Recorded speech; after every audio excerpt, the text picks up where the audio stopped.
Alright guys, so recently Andrew Tate had another interview, and this time it was with Candace Owens, and let me tell you, this interview was probably the most entertaining interview I've watched of Andrew Tate, without even exaggerating this time. When I thought that the Tucker Carlson interview was insane, let me tell you, this one was so crazy because they talked about so many things that they haven't talked about before, especially Tate, and it was just insanely entertaining all around, and I recommend you to watch till the end. But yeah guys, leave a like on the video and subscribe with notifications so you don't miss the latest updates. I'm so insanely close to 300k, and hitting that soon would be insane. But yeah, just take a look at this. This was crazy. All right, let's just jump right into this. Andrew Tate. Long time. I know, it's been a very long time. Very long time. Actually, I met you downstairs at the Ritz. Correct. George and I were engaged at the time. Yep. And I probably was very swept up in George and barely got time to talk to you, but I do remember you being very polite. So it's interesting to fast forward to today, and you were very much in the UK circuit. Yeah.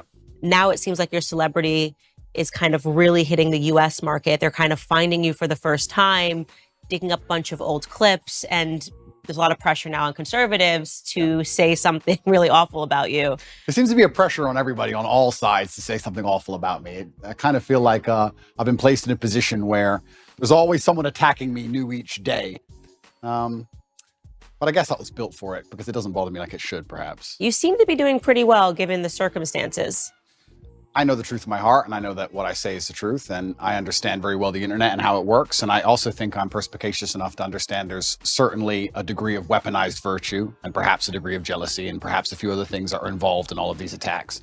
I don't believe that people who sit and attack somebody for their past, especially something from so long ago, are genuinely virtuous.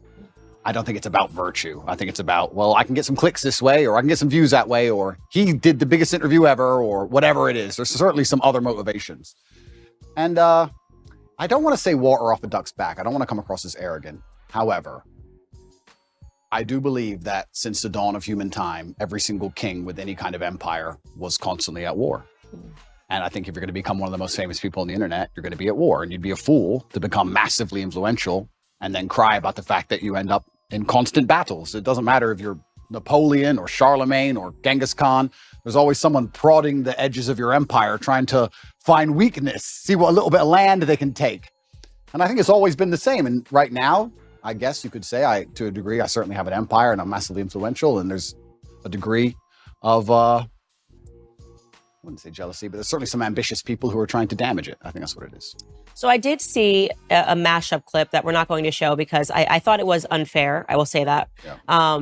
Only because there was no context provided to the clips. It was just an extract of something that you said that 10 years ago. Some of them were literally 10 years ago. Yep. Didn't know what year it was from, didn't know who you were talking to, didn't know what context it was. And I've been victimized online by something like that before, where somebody takes something abstract and says, well, this is what must be what she means, until they're provided the full context of the clip. Yeah. And I also take exception to, I think, digging back 10 years.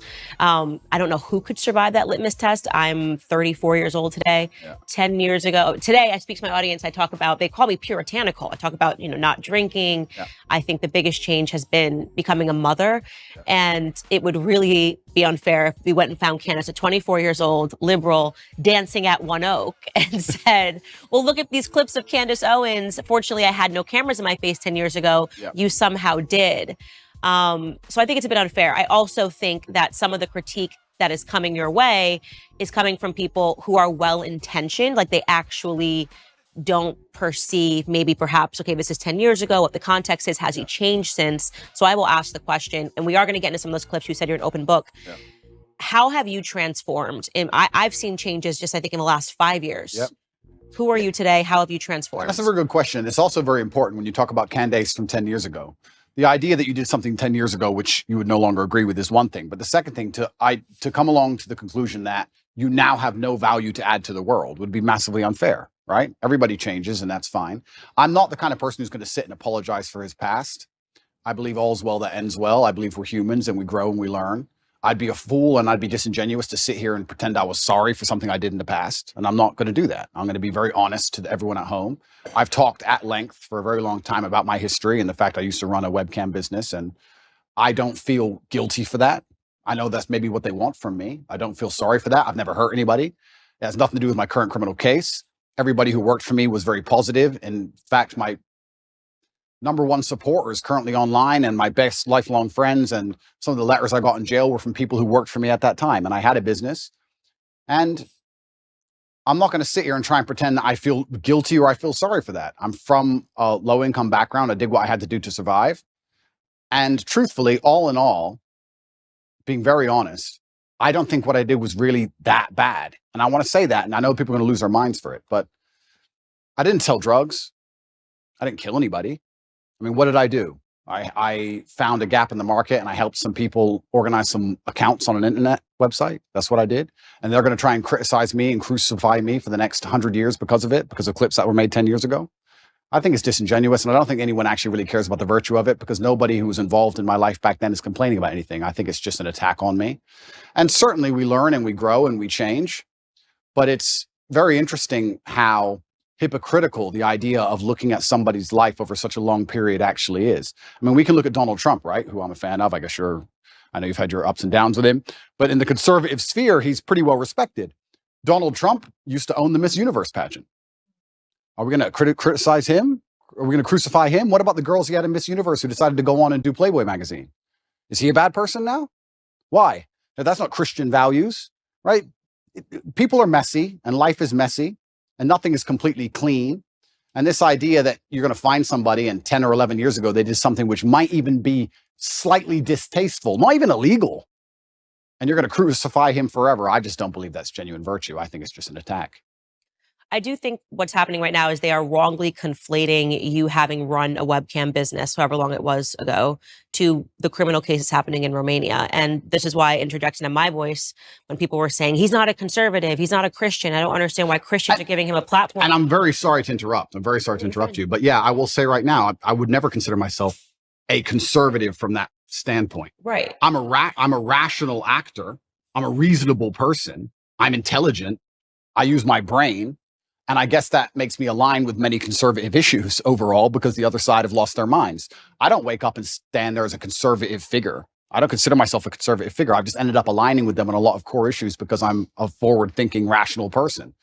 But I'm certainly not I don't stand up and say, hey, I'm a conservative. I'm not interested in whether the conservative want to embrace me from that perspective or not. I have no interest in that.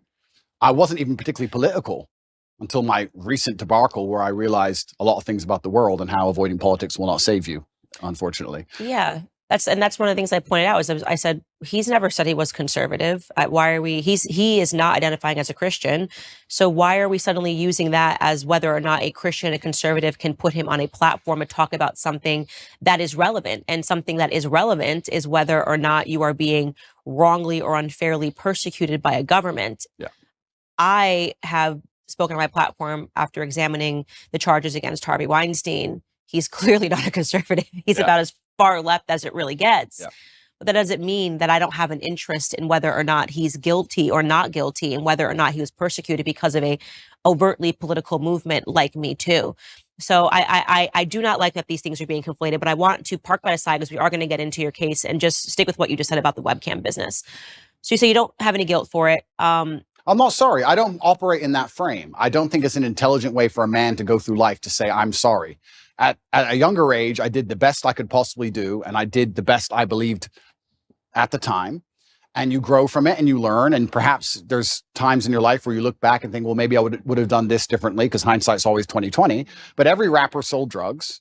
Like, you get to a certain stage in your career where you no longer sell drugs and you don't do it anymore, but that's part of the life journey, and life's messy. And I'm not going to sit here and apologize to any conservative who wants to sit me down and try and give me some moral high ground garbage. I'm not going to listen to it. I had a very rough upbringing, a very tough life, and it could have been so much worse in so many ways. I've done nothing illegal. I've never hurt anybody. Everybody who was involved in my life back then are massive supporters of me. And I think it's very hypocritical for someone to sit, look at a situation they were not involved in and don't understand, look at old clips taken out of context, and then tell me and a whole bunch of people who were in my life who were all perfectly happy that something bad happened and something wrong happened. I don't think that's genuine. And for that reason, I'm not going to sit and be preached to by these people who are imperfect themselves. Everybody's imperfect. And another thing that's really important, we talk about Christian values. I also think that I find it very interesting and ironic that I'm somehow the problem, and that these Christians feel like they need to come and attack me now in the name of Christian values. I think Christianity has much bigger problems than Andrew Tate and some old clips. I think they have much bigger problems that are happening in their churches on a daily. I think you can go to a Christian church in a lot of America and be very disappointed in what you've seen. I don't think I'm the problem with Christianity. And yeah, it's very interesting. But there was a webcam company, and I've talked about it at length on many different podcasts. I had a business. Many girls on there were perfectly fully clothed and would paint pictures or sing and dance and laugh. I've talked about this at length. I've had nothing to do with it for 10 or 11 years, and nobody was ever hurt. And I am not sorry for it. I don't see why I should be. Okay. So the way that I read you, and you can definitely let me know if I'm wrong, obviously, because you are you, is that people that don't come from a lot, me and you, obviously, obviously have different decisions that lay before us in life than people that come from everything, or people that come from a very stable household, two loving parents. And this kind of gets into the dilemma. I remember years ago, Tommy Lahren had said something. She's a political commentator in the U.S., had said something to the effect of, well, you know, Jay-Z used to sell crack. And he sort of laughed. And he probably did. And he did. And he sort of laughed this off. And I remember looking at that because I looked up to Jay-Z's music so much, you know, and I looked up to him because it made it possible for me to change my circumstances. So you're looking at this guy who comes from nothing. He came from the projects. He sold drugs, and then he doesn't have to sell drugs anymore. And he's now talking about ideas and talking about business. So I was able to more closely understand and go, okay, I can actually climb out of these circumstances, even though I wasn't born, you know, with a ton of wealth and a lot of opportunities that some people were. And I think it's very difficult for people that don't come from nothing to understand that, and they're so sure that if they were in desperate circumstances that they would still never do anything. But this is their massive mistake, and you're right, but this is their massive mistake. The reason I have such huge affinity with the youth of the world today, especially the masculine youth, is one, because a lot of them are disenfranchised, which is one conversation, but two, also the reason my reach is so global, the reason I have so many fans in Slovenia and Southside Chicago, and I've had kids from Ulaanbaatar come up to me, Mongolia, all around the world, is because I speak to the disenfranchised, and part of that is always going to be, or is going to involve, financially disenfranchised. I'm someone who comes from absolutely nothing and made himself into something. And unfortunately, there's a rocky road sometimes, like you just described with Jay-Z, to get that done. But if I would have been born into a perfect family, like you said, two loving parents, family was rich, white picket fence, and I was saying all the same things, then they wouldn't have the same affinity. So if you look at even a lot of superheroes, you look at Batman, he's a flawed person. And I think the reason I'm seen as a hero and the reason I have the fan base I have is because to a degree, I've always been a flawed person, and I'm not a perfect human, and I don't want to be. And I think that actually adds a lot of credibility to my character as a whole, that I've become the kind of person who believes he can add value to the world. And just like you said with Jay-Z, he changed. And the biggest thing for me personally, though, truthfully, and I want the whole world to understand this, I've been forensically analyzed by multiple different federal agencies from different countries for the last 17 months, analyzing every aspect of my entire life across the last 10 to 15 years. And what did they find? An old YouTube clip? That's the worst they could find. No sexual perversion, no drugs, no genuine criminal acts. They found something semi-immoral in a YouTube clip. And I would actually challenge anybody who wants to throw stones at me to go through the same level of scrutiny I have been under. And let's see what they find in your life. Because I guarantee anyone who's watching this right now, you sit there, you have a secret in your closet. You have a skeleton that you don't want anyone to know about, and they would have found it. So what's the worst thing that they found about me, considering I've been the most attacked man in the world for 17 months? An out-of-date YouTube clip? An out-of-context YouTube clip? Is that the worst? I think it's crazy that people aren't even sitting there and going, okay, this guy's been absolutely attacked and from every single angle, and this is the worst they could possibly drag up. Right. So I agree with you. So the question I would ask you, though, because obviously you've moved away from that business, the thing I find to be the most interesting about you is that younger boys love you. Yes. They absolutely, like the 12, 13-year-old, 14-year-old. I have not come across a 12, 13-year-old boy who's not just an Andrew Tate stan. And I think it's remarkable. It gives you a lot of power. And I think this is perhaps the interest that a lot of people have in you is, what are you going to do with this power, right? You have all these boys, they believe in you, they stand up for you. And that is why it becomes important to state, I'm not sorry that I lived this. I don't think I would say that I'm sorry for anything decisions that I made when I was young either, because this is the deck of hands that I was given. What do you want me to do? But at the same time, I do try to, now knowing that I have such a following of a lot of young ladies that follow me, say like, listen, I did the idiot stuff, so you don't have to. Power and responsibility go hand in hand. And that's the thing that's so interesting, these out-of-date clips, and they want to talk about these things from 10 years ago. At the time when I was talking to camera, those videos are made for private circulation initially. Secondly, I wasn't trying to educate the world on anything back then. I didn't have the kind of power and influence I have back then. The way you say something to a video which has 50 viewers has to be different than the way you say something to a video that has 50 million viewers.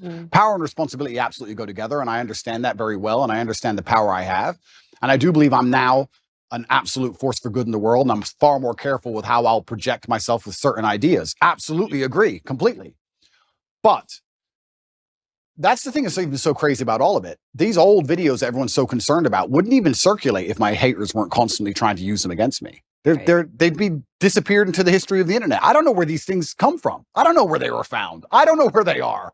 It's kind of crazy. A lot of people are making all these constant attacks on me, and I don't watch a lot of it. I'll have to be honest with you, Candace. I don't watch all of it, but a lot of the videos are so outdated. The only reason they even exist now is because my haters are so desperate trying to take me down. They don't have any concern for them being seen because they wouldn't be circulating them otherwise. So yeah, absolutely. Power and responsibility go hand in hand. And I do believe that I now have a huge platform, and with young boys, they're exceptionally interested in my case. I do believe to a degree I'm an anti-hero. I do believe to a degree that the harder I'm attacked, the more credibility is given to me in the eyes of my fans. I think that they see, everyone's out to get this guy. Everyone was out to get Batman. This kind of feels that way. And I do try and lead everyone down a good path and say extremely positive things. And I don't think anybody is finding any clips from the last 5 to 6 years which have anything negative in them. Right. I think you've changed. That's why I said over the last 5 years, I think there's been a seismic shift. And speaking to boys, the younger boys, I think one of the things that they're really suffering from, I get tons of responses rather unexpectedly whenever I talk about the topic of pornography on my show. And it's one of those things that, again, if you found Candace 10 years ago and you asked me about pornography, and by the way, this was actually implanted into my head from a health school, like from health education, where they would say pornography is healthy, people should watch pornography, people should engage in pornography, it's okay if you're in a relationship for you to watch pornography. And then I had a huge wake-up call when I spoke to Tim Ballard. He runs Operation Underground, and then I realized how closely pornography is related to human sex trafficking. Real sex trafficking, not TikTok sex accounts. Trafficking. And yeah, we should talk about that because they are kind of stretching the definition of sex trafficking. In your case, I've taken a look at it.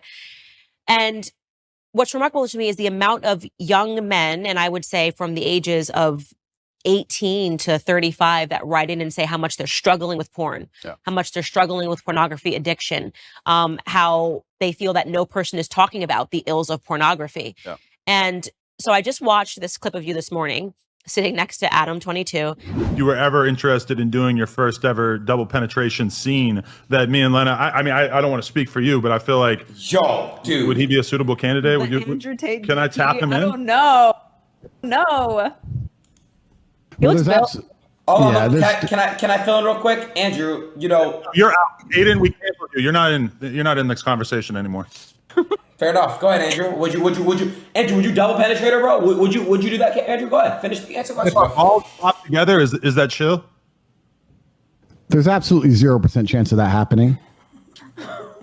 And it's not because Lena is particularly unattractive. It's because she's married to Adam, and I have no interest in degenerate, pointless sex, and I have no interest in making a spectacle of myself or even just involving myself in anything which I deem to be overall haram and pointless. It's just not something I'd be interested in. There's not a single amount of money on the planet you could pay me to undertake. So you were very polite. I'm not going to be so polite. I thought he was an absolute degenerate. And I mean that the idea of having a woman making the vows that you make in marriage and literally offering her body as he did to you was a form of degeneracy. And you were being very nice and measured. And I think that for that moment, that was the best thing that you possibly could have done because she looked quite vulnerable. Lena, I think is her name. But how do you reconcile that now, right? You're in a circumstance like this. You're being polite. You did say I'm uncomfortable. You did say that I would never do this. And I think that was really important for you to say.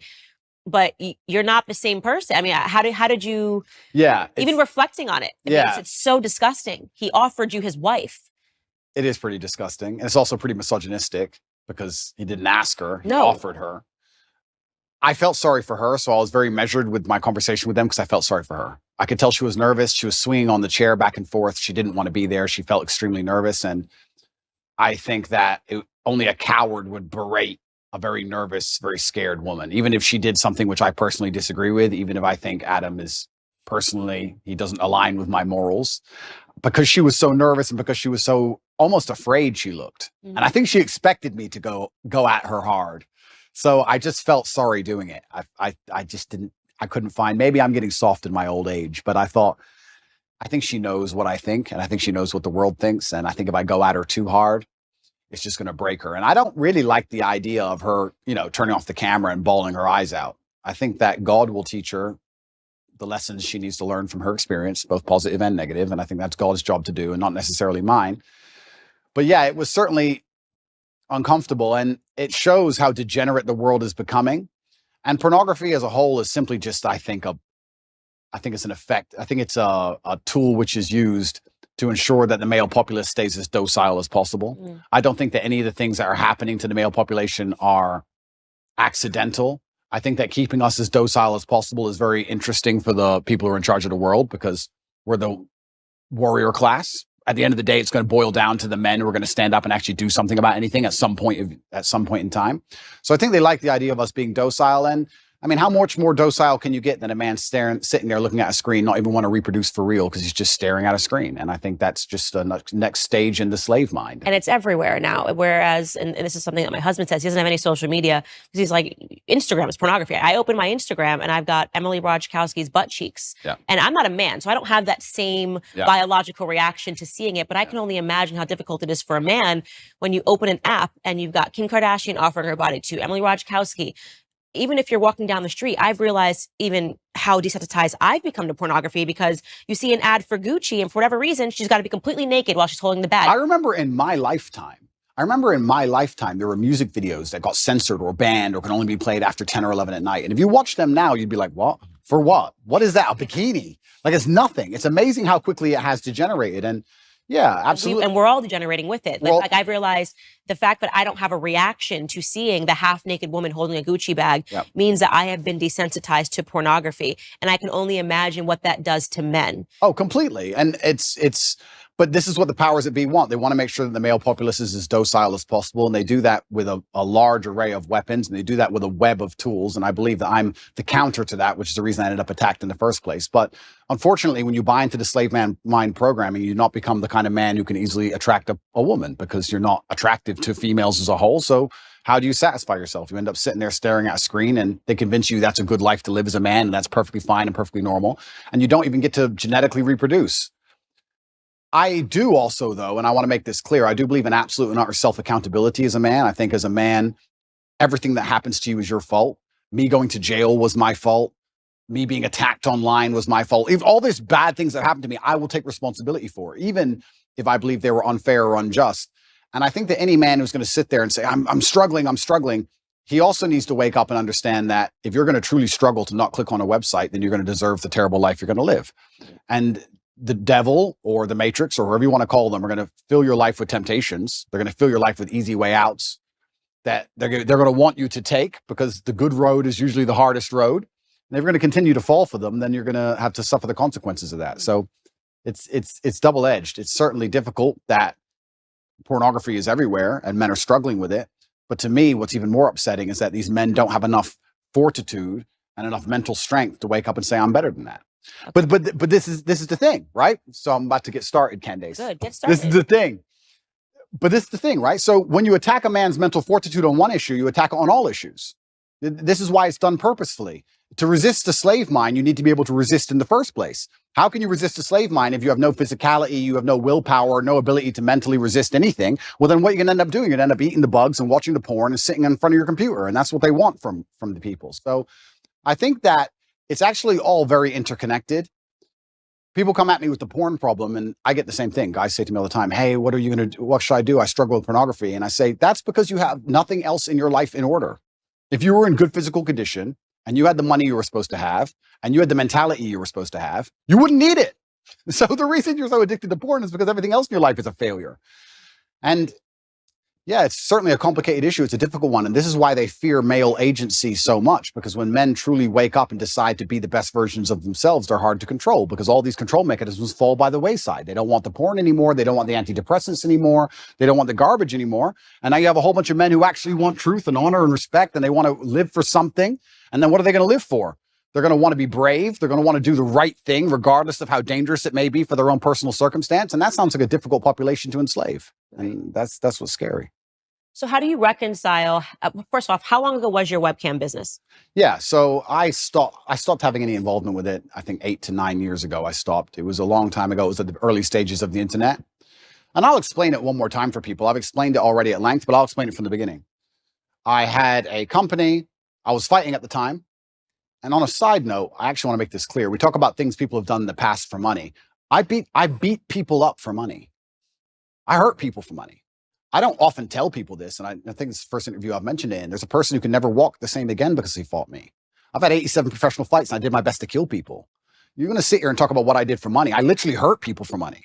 And so I'm not a perfect person. I'm not sorry for my kickboxing career or my cage fights. I'm not sorry for any of it. I had bare knuckle fights. I'm not sorry for any of them, right? I was a person who had to pay the bills. I lived the life I lived. I used the tools I had. And I ended up opening a webcam company where girls would sit on a laptop and they would talk to guys on the internet for money. That's what they would do. The girls would sit there fully clothed or a bikini. Some of them would paint pictures. Some of them would sing songs. It's very similar to Twitch is now. Twitch is almost more sexual than the sexual websites were back then. I helped the girls set up accounts. We worked together. I helped them become as popular as possible. And everybody made money and everybody was happy. And nobody is complaining about it. Nobody's upset about it. None of the girls who worked for me are upset about it. The government aren't after me for it. It's perfectly legal. Nothing's wrong with it. There's just a whole bunch of people who now think that they can take the moral high ground against me because I previously ran this company. And I think I can anticipate the question you're going to ask. How do I reconcile with the fact that I used to produce pornography or degree pornographic content? Now men are writing to you like, how do I? And now men are trying to escape it. Yeah. That's a really good question. There's a few different ways I can answer that question. I think the first way I'll answer it is if you own a liquor store and an alcoholic comes in and you refuse to sell him alcohol, does he stop being an alcoholic? No. He just goes and buys from someone else. So that's the cop-out answer. The cop-out is, well, these people who are addicted are always going to be addicted regardless of whether I did it or not. So that's the cop-out answer. But the second answer I can give, which I think is more detailed and probably more nuanced, is one, I intimately understand the relationship between men and these websites. I've had and seen men give away their life savings to girls they've never met. I've watched and I've seen it. And I actually think a lot of the insights I give, a lot of the things I tell the world about the male mental health crisis, about men being so constantly lonely, about how important it is to build yourself into a high value man, about how money alone is not enough. I explain all these things. A lot of these are lessons from the webcam days. I saw dudes who had a whole bunch of money, no other attributes, and they ended up on these websites spending hundreds of thousands of dollars because they didn't have anything else. So I think I learned a lot of important life lessons, and I do my best to try and pass them on to people. But I guess also, and this is the final answer I want to give about this whole subject, is that I do think I can take the question you're asking and reverse engineer it and use it against the people who are trying to attack me for it. My answer to it would be, how do you sit and want to criticize me for being involved in the production of pornography 10 or 11 years ago if you're involved in the consumption of it? Because you're creating a market for it.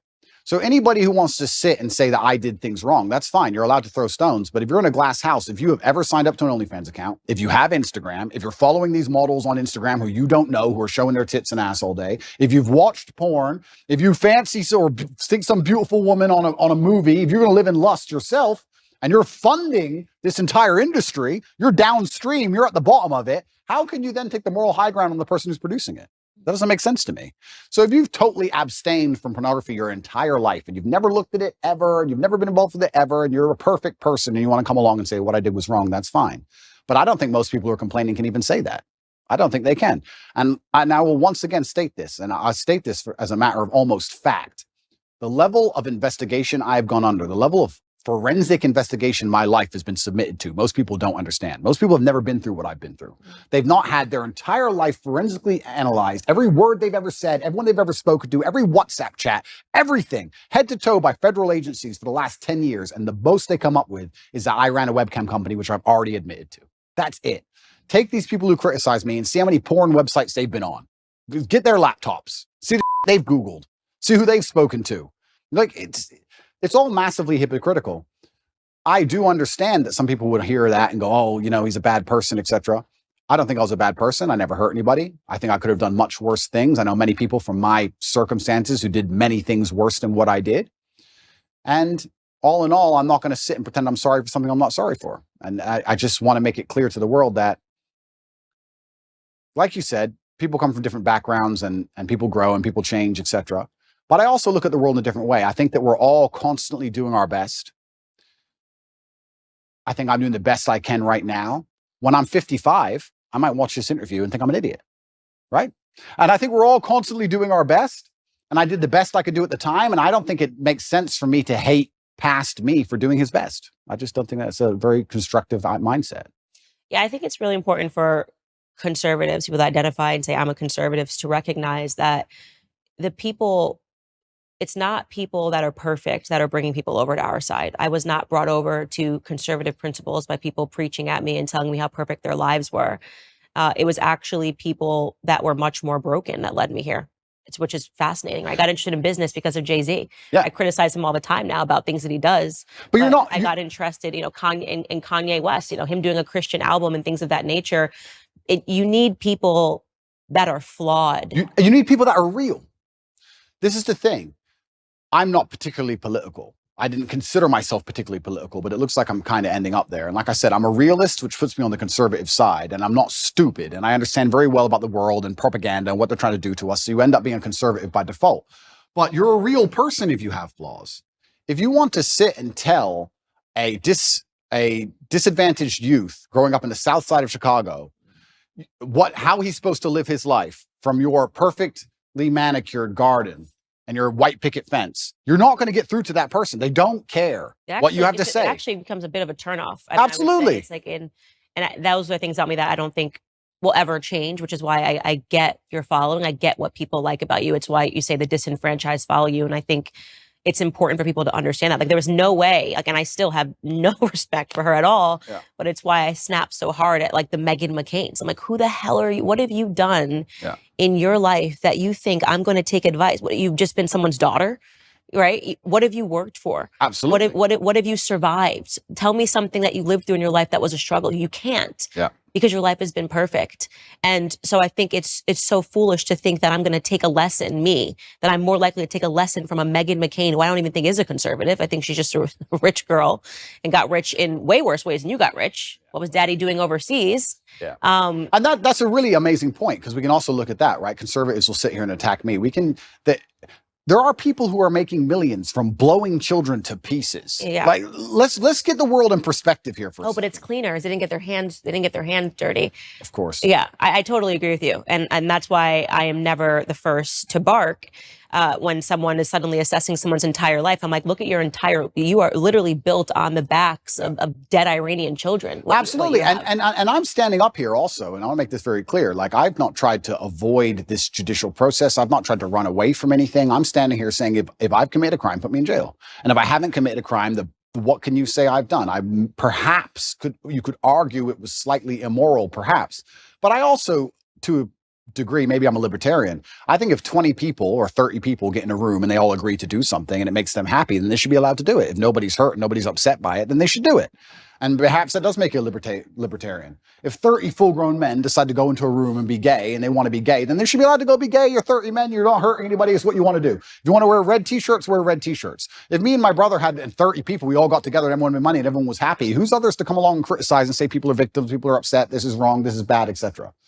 So, yeah, you're completely right. It's amazing how people throw stones and how imperfect everybody is, truly. And I think the best thing you can do as a man is obviously learn your lessons from your life and try your best to pass them on. I feel like I'm doing that to the best of my ability. But also, another thing that conservatives is going to blow their minds, is going to really upset them. What they don't understand about, especially the strength of my message, is that to especially the young boys of the world, I'm cool. I'm cool. And I know they think that doesn't matter, but if you want to sit behind a desk and go, the Republican Bill 304, you're a dork, so no one gives a shit, right? You're a nerd. I've got the big cars and pretty women, and I live the lifestyle. If you want to really capture the youth of today, you need to get some kind of affinity with them. They need to at least want to be you to a degree. You need to at least be their hero to a degree. This is where liberalism wins. I don't think a lot of conservatives understand that liberalism's sexy. You do drugs, you run around, you burn stuff. It's cool. You get a party. Because what do conservatives do? Stay home, stay home, stay home. It's boring, right? At least what they don't understand is that conservatives will sit there and go, he's a terrible role model because he has all these pretty girls in this fast car and he's a materialistic. That's the reason I can actually help the world. That's the reason young boys will listen to me. You said it yourself, 14, 15-year-old boys, they'll look at my life and go, okay, I want to listen to this guy. They don't want to listen to me if I sit behind a desk and read Republican Bill 308. I don't read that crap. I don't know. And they don't care. I agree with you. I mean, I think one of the criticisms that I faced was that I care too much about culture on my podcast. I'm like, culture is interesting. Culture is what is changing minds and changing hearts. 100%. So if you don't want to compete with liberals in the cultural space, then what are we doing this for? 100%. Right? What do you think the young kids, do you really think that they're, like you said, following a Senate bill that just hit the desk? Or do you think that how you convey that to them and how you're talking about ideas actually matters and culture matters? And it's something that conservatives gave up many years ago. And they wonder why they lose. And then we call it... Trump was cultural. Trump was cultural. Yeah. Trump was fake news. Yeah. Trump was a hero. And to be a hero, you have to be attacked and you have to be an imperfect person. And that's the reality of the world. And culture is super important. And you're right in regards to conservatives giving up. I'm trying to think of conservative culture now. I mean, I like to think that we're making degeneracy unpopular. I like to think that there are some good voices out there that is making God cool again. I actually like to believe the pendulum is swinging. I do believe it. And I see it online. And it's a combination of so many small things coming together almost in perfect timing.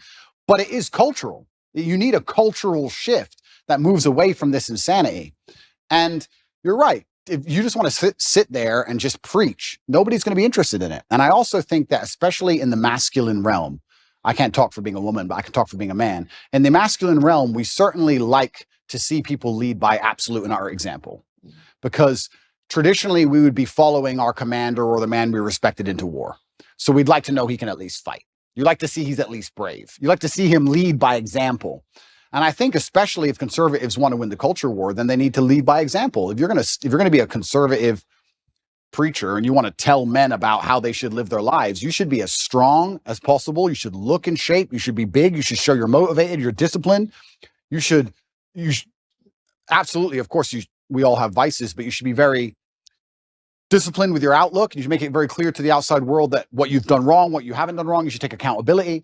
I think you need to lead by example. I don't think you can preach to men. I don't think you can preach to young boys. I think that's the reason why they don't do so well in school in general. I don't think that's the reason why they're disenfranchised. I think you need to just lead by example and let them follow. And I feel like I'm kind of doing that by just standing up and saying, no, this is who I am and I'm unapologetic for it. And this is what I've done. And this is what I intend on doing. And I'm going to try and save the world. So I want to shift gears here and talk about your dad, because I'm quite fascinated by your dad. He passed recently. Yeah. How many years ago? 9 years. 9 years ago. Yeah. But wow, just wasn't at all what I was expecting. A chess champ, served the country. His name was Emery. Yeah. Really interesting to talk about just, I guess, your upbringing with him as this chess champ. How did he get into chess? Yeah, I do believe I had the best father on the planet. A lot of the things I regurgitate are regurgitated from him. A lot of the things I say, he literally said to me line for line. I believe that he was very morbid in his approach to life, and he wanted me to understand that he will not be here forever. And he wanted me to understand that when he is gone, I had a duty to fulfill. He talked about dying a lot, which I guess is kind of unusual, but he would, even though he was relatively young. He died when he was 58. But he was a chess professional. He was a professional chess player. He was one of the best chess players in the world. And what's most interesting about him is he almost predicted the future absolutely and utterly perfectly. He was talking about the Ukraine-Russia war back in 2013, and he was talking about how the gay people can't have children, so they're going to come for your children. Trust me, that's what they're going to do. The children are next. Like, he'd say all these things back like 10 or 11 years ago, and I'd be like, all right, Dad, you're a bit crazy. Calm down. But I guess when you're a chess player, you see the future. And he raised me with absolute accountability, and he certainly raised me and Tristan to be. He understood what the world expects of men, and he raised us to be strong. And even when we were in jail, my mother would call, I'd speak to her on the phone, and she'd say, how are you doing? And I'd say, oh, don't worry. And she would say, yeah, Dad raised you for this. Like, we were always raised to be warriors. So I don't think I could have possibly ever had a better father. I'm going to miss him forever. And I think the best thing I can do is be the best version of myself to give honor and respect to him. And I think that's the best thing. Where did he pick up chess? It's quite unusual. He's American. He was American. Yeah. Black American. Yeah. I don't know too many Black American chess players, full stop. Yeah. Where did he pick up chess? He taught himself. And he taught himself, and he just read a couple books. I think he read 3 chess books and ended up being one of the best players in the world. And it's incredible. It's incredible. But it's actually interesting when you talk about, we were just discussing affinity and how people are imperfect people and how it allows you to actually teach things better. My father, towards the end of his chess career especially, made most of his money teaching chess in inner city schools because he's a big Black guy. Mm-hmm. So the children would be like, okay, I'll listen to this man. You're right. So it's amazing how affinity is real, and coming from a certain socioeconomic background is real. And, you know, we all talk about how ridiculous racism is, but also to a degree, pattern recognition is real. I look like him. I can be like him. These things are real. So yeah, he did fantastically well in terms of teaching, especially disadvantaged children. And he taught himself, and I wish I had his mind. I'm not nearly as intelligent as he was. I wish I was. Be real smart to be a good chess player. You've got to be better than smart. I actually think you go beyond the realm of smart into I wouldn't say he was on the spectrum, but you certainly get to a new level of socio interactions. Do you understand? I'd go to chess tournaments when I was a kid, and everybody there would be a world level chess player, and everyone was a bit strange, a little bit. I don't know if it's like that anymore. I see the chess communities now moved online. There's a lot of them playing online, and they seem a lot more normal than the grandmasters I remembered. I remembered old grandmasters, half drunk, ex-KGB, shaking at the board. Yeah, like it was a bit different back then. But yeah, I wish I had his level of intellect. He was certainly the smartest person I've ever known. And even when he died, I got endless emails from people I'd never heard of who just said, I worked with your dad, and I don't think you understand how smart he was. He served America, yeah? He served America. He was in the Air Force, and he was a linguist for the CIA. He joined the Air Force and ended up being a linguist for the intelligence. What other languages did he speak? He spoke Russian, German, Spanish, and English. But officially, he was supposed to speak Russian. He assimilated Russian in 2 weeks. I think he holds the Air Force record. Okay, so he's very smart. Yeah, super ridiculously smart. Yeah. I got an email from somebody when he died, and they said that, I just want to send you an email. You don't know who I am. I was serving with your father in the armed forces. You tell everybody your dad was smart, and they're not going to understand how smart he was. And I want to give you a quick story. I was living with a Russian woman, and I already spoke Russian conversationally when I began the Air Force training to learn Russian. Your father knew nothing, didn't know the alphabet, didn't know nothing. And within 2.5 weeks, he was correcting everybody, including the professor on Russian. Yeah. So like he just read the dictionary. I saw my dad sit there and read a dictionary, just read it. And that was it. Yeah. It's like photographic memory. Like he was on a spectrum. Yeah. Something else going on. Yeah, something else. The little X-Men. Emery Tate was his name, and everyone called him E.T. Yeah. He was tough on you. E.T. He was certainly tough on me, and I can't express enough how grateful I am for that. We live in a world now where I'm going to say that my dad hit me when I made a mistake, and everyone's going to lose their minds. And they're going to pretend I was somehow abused and that somehow my childhood was terrible. And I could not if he was come down to earth today, I would shake his hand and say, thank you for absolutely everything you gave me, including discipline, including understanding that in the harsh realities of the real world, there is a line. And if you cross that line, violence appears. That's the unfortunate reality of earth. There's a line. And if you cross it, violence will appear, either from a cop or from a guy on the street, or from someone you don't like, or even a friend will turn on you, whatever. There's a line that shouldn't be crossed. And I learned that from a very young age, and I'm very thankful for that. I'm not sitting here saying the kids should be abused. There's a difference between abuse and discipline. Of course, everyone with a brain understands that, but he was extremely tough on me. And if I could change anything about my childhood, I'd only wish he was tougher, because life's tough. Life's hard. And I think that the best thing you can possibly do as a man is prepare for the endless difficulty that's going to come your way. There's no way out as a man. You're either going to have a very difficult life to become somebody important, or you're going to suffer the difficulty of being invisible. What do you want to do? You want to be invisible and just hide and work in Starbucks and never have a girlfriend who truly loves you and nobody care if you live or die? Or do you want to go out there and be top G and be the most famous man in the world and have government agencies trying to lock you up for no reason, putting you in a dungeon? You have to make a choice. It's going to be difficult either way. So I think if you have a son and you're not preparing him for absolute difficulty, you're doing him a disservice. I think that's what has to happen as a man. And I've said this many times before, but I'm going to say it again. I don't think many people understand exactly how competitive the masculine world is. Men are constantly in competition with each other. We always have been. We used to go to war and fight and kill each other. I guess in some places we still do. Maybe that's calmed down a little bit. But in the masculine world of today, everybody is constantly competing for everything. The car that you want, other people want. The woman you want, other people want. The house you want, other people want. You're competing to have all of it. And how do you do that? You do that through status and money and influence and power. It's war. I don't think many women realize that when two men even meet each other for the first time, it's like an unspoken, maybe tiny bit at the back of the mind. There's a tiny analysis of, could I fight this man? Yes. That's real. It's super real. You go up and say, hello. He's more than a one punch issue. That's it. Oh, he's one punch. He's one punch. He's 3 or 4. That's the reality of the masculine world, because we've evolved, if you believe in evolution, but my views are mixed, but we've evolved to be in this position where we're constantly analyzing possible threats, and we're constantly analyzing people who perhaps are on our team or snakes, etc. And I think that not many people understand exactly how brutally competitive the masculine world is. And I think the worst thing you can do for a son is just to raise him in a bubble. My dad, I'll say it here, people lose their minds. My dad used to just randomly push me over. I'd be like 3. You just not hard, but just get up, boy. Okay. And mom would be like, why are you doing that, son? He's like, you get pushed over. That's life. My mom hated that she did that to me. But yeah, I can give him nothing but praise. I'm really so thankful I had the upbringing I had. Do you think he's proud of you? I'm certain he's proud of me. And it's amazing how much strength I can get from that. It's amazing how much strength you can get from knowing that your ancestors are looking down on you and you're doing your absolute best. I also believe that God can be proud of you when you do your absolute best. And I don't think many people genuinely do their best in the world anymore. When I say do your best, people sit and go, oh yeah, okay. No, when's the last time you actually did your best? Like, I don't train to run marathons, but I know if I gave my best, I could run a marathon right now, first try. If I gave my best, life depending on it.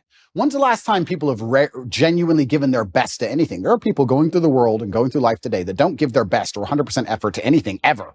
Ever. They can't even remember the last time they tried. So when I'm sitting in a dungeon, I'm sitting in a Romanian jail cell, I understand that it is a chance that God has given me and my ancestors are watching for me to do my absolute best and to show to them that I am the man I say I am. You can't become the most famous man in the world for mental resilience and God not test your mental resilience. I think that would be a very amateur way to view the world, that you can now become one of the most famous men in the world who talks about mental discipline and mental resilience, and God's not going to test it. I think God's going to come along and say, okay, you want to be Mr. Famous. All right, let's see what you have. So I believed it was a chance to show God and show my ancestors and show my father that I am the man I say I am. And it's amazing how much strength you can draw from that, because I don't think many men especially understand that even if you don't have the strength to be a hero for yourself, you should have enough discipline and enough honor to want to be a hero for somebody else. And if you have other people you truly respect, you should want to be a hero for them. And I think that's the masculine imperative. If someone's going to attack your wife, that's when you become a hero for her. You have to. What kind of man are you if you're not? And you can apply that to other things. If you apply that to your ancestors, or you apply that to God, or you apply that to your beliefs or your core principles as a man, then you can be a hero anytime you want. So it's so funny that you say that, because it really does. Everything goes back to biology. I think about this all the time, no matter how much sociology is behind everything, telling men to act like women and women to act like men. At the end of the day, women want a masculine man. And when they don't have a masculine man and they beat their man into submission, they're not attracted to them anymore. When it's a tail in between, it's just not attractive anymore. And I used to maybe think of this boyfriend that I had when you were talking about, just defending the realm, this sort of responsibility that men have. And I remember sitting there realizing that I had to break up with him, because I thought that if somebody burst through the door with a gun, I was going to have to be the one that would have to defend us, because he was just such a flower. 100%. And it's in society is yet blaring at men to do the opposite. And they're trying to confuse us. This is why I think you have a platform. This is my whole theory that I built in my head about why you have a platform, is because Lena Dunham came before you, right? And I think that for years, men were told to act like sissies. Yep. Men were told to put your tail in between your legs. That was the message, the agreed upon message that came with, Hillary Clinton running, the Me Too movement, all of these things where men were basically told that if you have a masculine instinct, you're guilty. Yep. And then inevitably, because there is an equilibrium in this world, because there was Lena Dunhams, because there were the Taylor Swifts, because there was the girl squads, eventually what would have to happen was that it was going to have to be evened out by someone saying, no, F that, be a man. Yeah. And I don't feel guilty for being a man, and I don't think any man should. No, I don't think so either. And I think that the most annoying thing about all of this is just how genuinely hypocritical it is, because there's all this feminine movement and we don't need men and men don't matter, etc. That's only too many. the whole, it's a agreed upon message that men suck. Absolutely. And it's only in the most favorable possible circumstances where females will say that. And that's what's so disingenuous about it, because as soon as things actually begin to get hard, the closer we get to the realities of life, the closer we get to the unfortunate circumstances of the world, and they exist in many places, the faster you'll see people look for traditional masculinity to protect them. So it's not even like it's a genuine belief. That's what's so upsetting about it, is that it's just, I don't know if these people are delusional or if they're deliberately hypocritical. I'm not sure which one it is. I think they're brainwashed. I think it's a two-prong approach. I think it's the cultural messaging, and also in the education system, they're actively learning that this feminism is what you need to aspire towards. Like when you get out of school, women, you should want to compete with men in climbing the corporate ladder. Yeah. I actually think there's a mass brainwash that's taking place. Oh, completely. They want to neuter men. And the way you do that is to empower women to a point where they're now the dominant power, especially in the Western world. I believe we live in a matriarchy. I don't believe it's a patriarchy like we're told it is. I actually believe it's the other way around. I can't think of a single law that benefits men over women, but I can certainly think of some that benefit women over men. Mm-hmm. I think it's very dangerous to be a man in the world today. I think that if women want to destroy a man, it's extremely easy to do. We can look at my current scenario and situation I'm in, and many other men are in the same scenario. I can't think of many examples of a man falsely accusing a woman of something and her losing her entire life, where I can certainly think of ones the other way around. So, yeah, they want to turn men into eunuchs because their intention is to make us all slaves. And I say that, and it rolls off my tongue, and people just hear it and they don't actually think about what I'm saying. Their intention is to turn men into eunuchs because they want to make us all slaves. I want you to actually understand exactly what I'm saying to you, because at the bottom line of revolution has always been young military-age males, and they don't want them to have enough balls or enough forward thinking or even enough care for anything outside of themselves to do something about it. Another thing people don't understand is that a lot of these attacks and a lot of things they're trying to do with the culture, especially, they're trying to inject such innate selfishness inside of people that they don't really care about anything that happens outside of themselves. Because then it's very difficult to give a shit about your community. It's very difficult to have any kind of genuine care about your town or your country or an issue. No, they just want you to be self-absorbed, semi-depressed, because depressed people don't fight that hard, watching porn, living inside of your own mind, convinced that somehow you're oppressed for some reason, on the internet typing tweets. That's what they want you to do. And they're going to try and keep you there. And genuine masculinity, yeah, to a degree it's protective, and to a degree also it has parameters. You can't be a man who doesn't say no. You can't be a man who doesn't have standards for himself and for people around him. I've got labeled as ultra misogynistic because I believe that a man should have standards in his relationship. I believe a man should avoid dishonest people, male and female. You should avoid, if you're a dishonest person, if you lie, if you're going to deceive me, it doesn't matter if you're a man or a woman. I don't want to have anything to do with you. I was sitting talking on a panel show saying that women who are dishonest and promiscuous are not the kind of woman I'd ever want to associate with. And I was labeled misogynistic for that. So it's crazy how they'll attack you, and they'll attack you so violently and so endlessly and repeat it so many times in a bid to beat your soul down. That's what they want, especially from me. I truly believe I'm the number one prize for them to get. If they can get me to just give up. If we can get Andrew Tate to just give up, being a man's bad. Come on, Andrew, say it. And it's like, it's dangerous, one thing, but it's actually genuinely also sad. When I analyze the situation in the world we're in today, part of me feels sad that we've ended up in this place where the people who are in charge are so evil and their plans are so heinous and the consequences so dire that they know they can only implement them if they genuinely remove the warrior spirit from every man on the planet. Yeah. It's kind of sad. And the warrior spirit is really important. And it's something that I speak about a lot, that men need to go be men. Even in the capacity of my marriage, my husband needs his guy time. I need my girl time. Yep. The masculine and feminine, it's very important. The fact that my husband hunts and shoots and does these things, that's very attractive to me. Yep. To know that if the grocery store is faded away, that he could go catch dinner. Absolutely. You know what I mean? That he knows how to skin an animal. Absolutely. And they poison that. Look at the hunters. Look at the way they view hunters. They look at people in the South. Yep. This is why they know how to ranch. They know how to farm. They know how to survive on their own, which is why they start to poison that mentality, which is why I think it's really important that you're speaking to young men about why it is okay to be a man, giving them permission to be a man in a capacity that I can't give them that permission. In the same way that I try to give women the position to know that don't allow them to delude you to believing that this is femininity. It is not femininity, Lena, to have your husband offer your body to another man on camera. That's the poisoning. They teach women that this is sexual freedom, that this is sexual liberation. Yeah. I looked at that and I saw a slave relationship. I saw a master offering his slave to another person because he was just so, I just love Andrew Tate. Would you like to see with my wife? I would be okay with that. That is horrific. That is not femininity. That is not masculinity. Correct. I absolutely agree with you on that point. You're totally right there. And I think that's probably one of the most misogynistic things that have happened on the internet in recent times, but perhaps they're on the right side of the political spectrum. I don't know which side they're on, but if they're on the correct side, you seem to get away with things. But it's very interesting what you're saying about your husband and fishing and hunting and stuff. I completely agree with you. And there's another thing about masculinity as a whole that I don't think that a lot of people want to address, but it's something that's certainly large in terms of my following. Because if we break down, if anyone's watching this now and they're trying to understand why is Andrew Tate so popular? Well, I believe I speak to the base instincts of base instincts. 100%. Base instincts. And one of the base instincts also for men, I don't think a lot of people understand, is to a degree is peacocking and showing off to a degree. And I do that fantastically. But it is. And if you look at men of old and they used to conquer and they'd wear a feather from the man they killed or a piece of gold they stole, there was always that degree of flexing, showing off.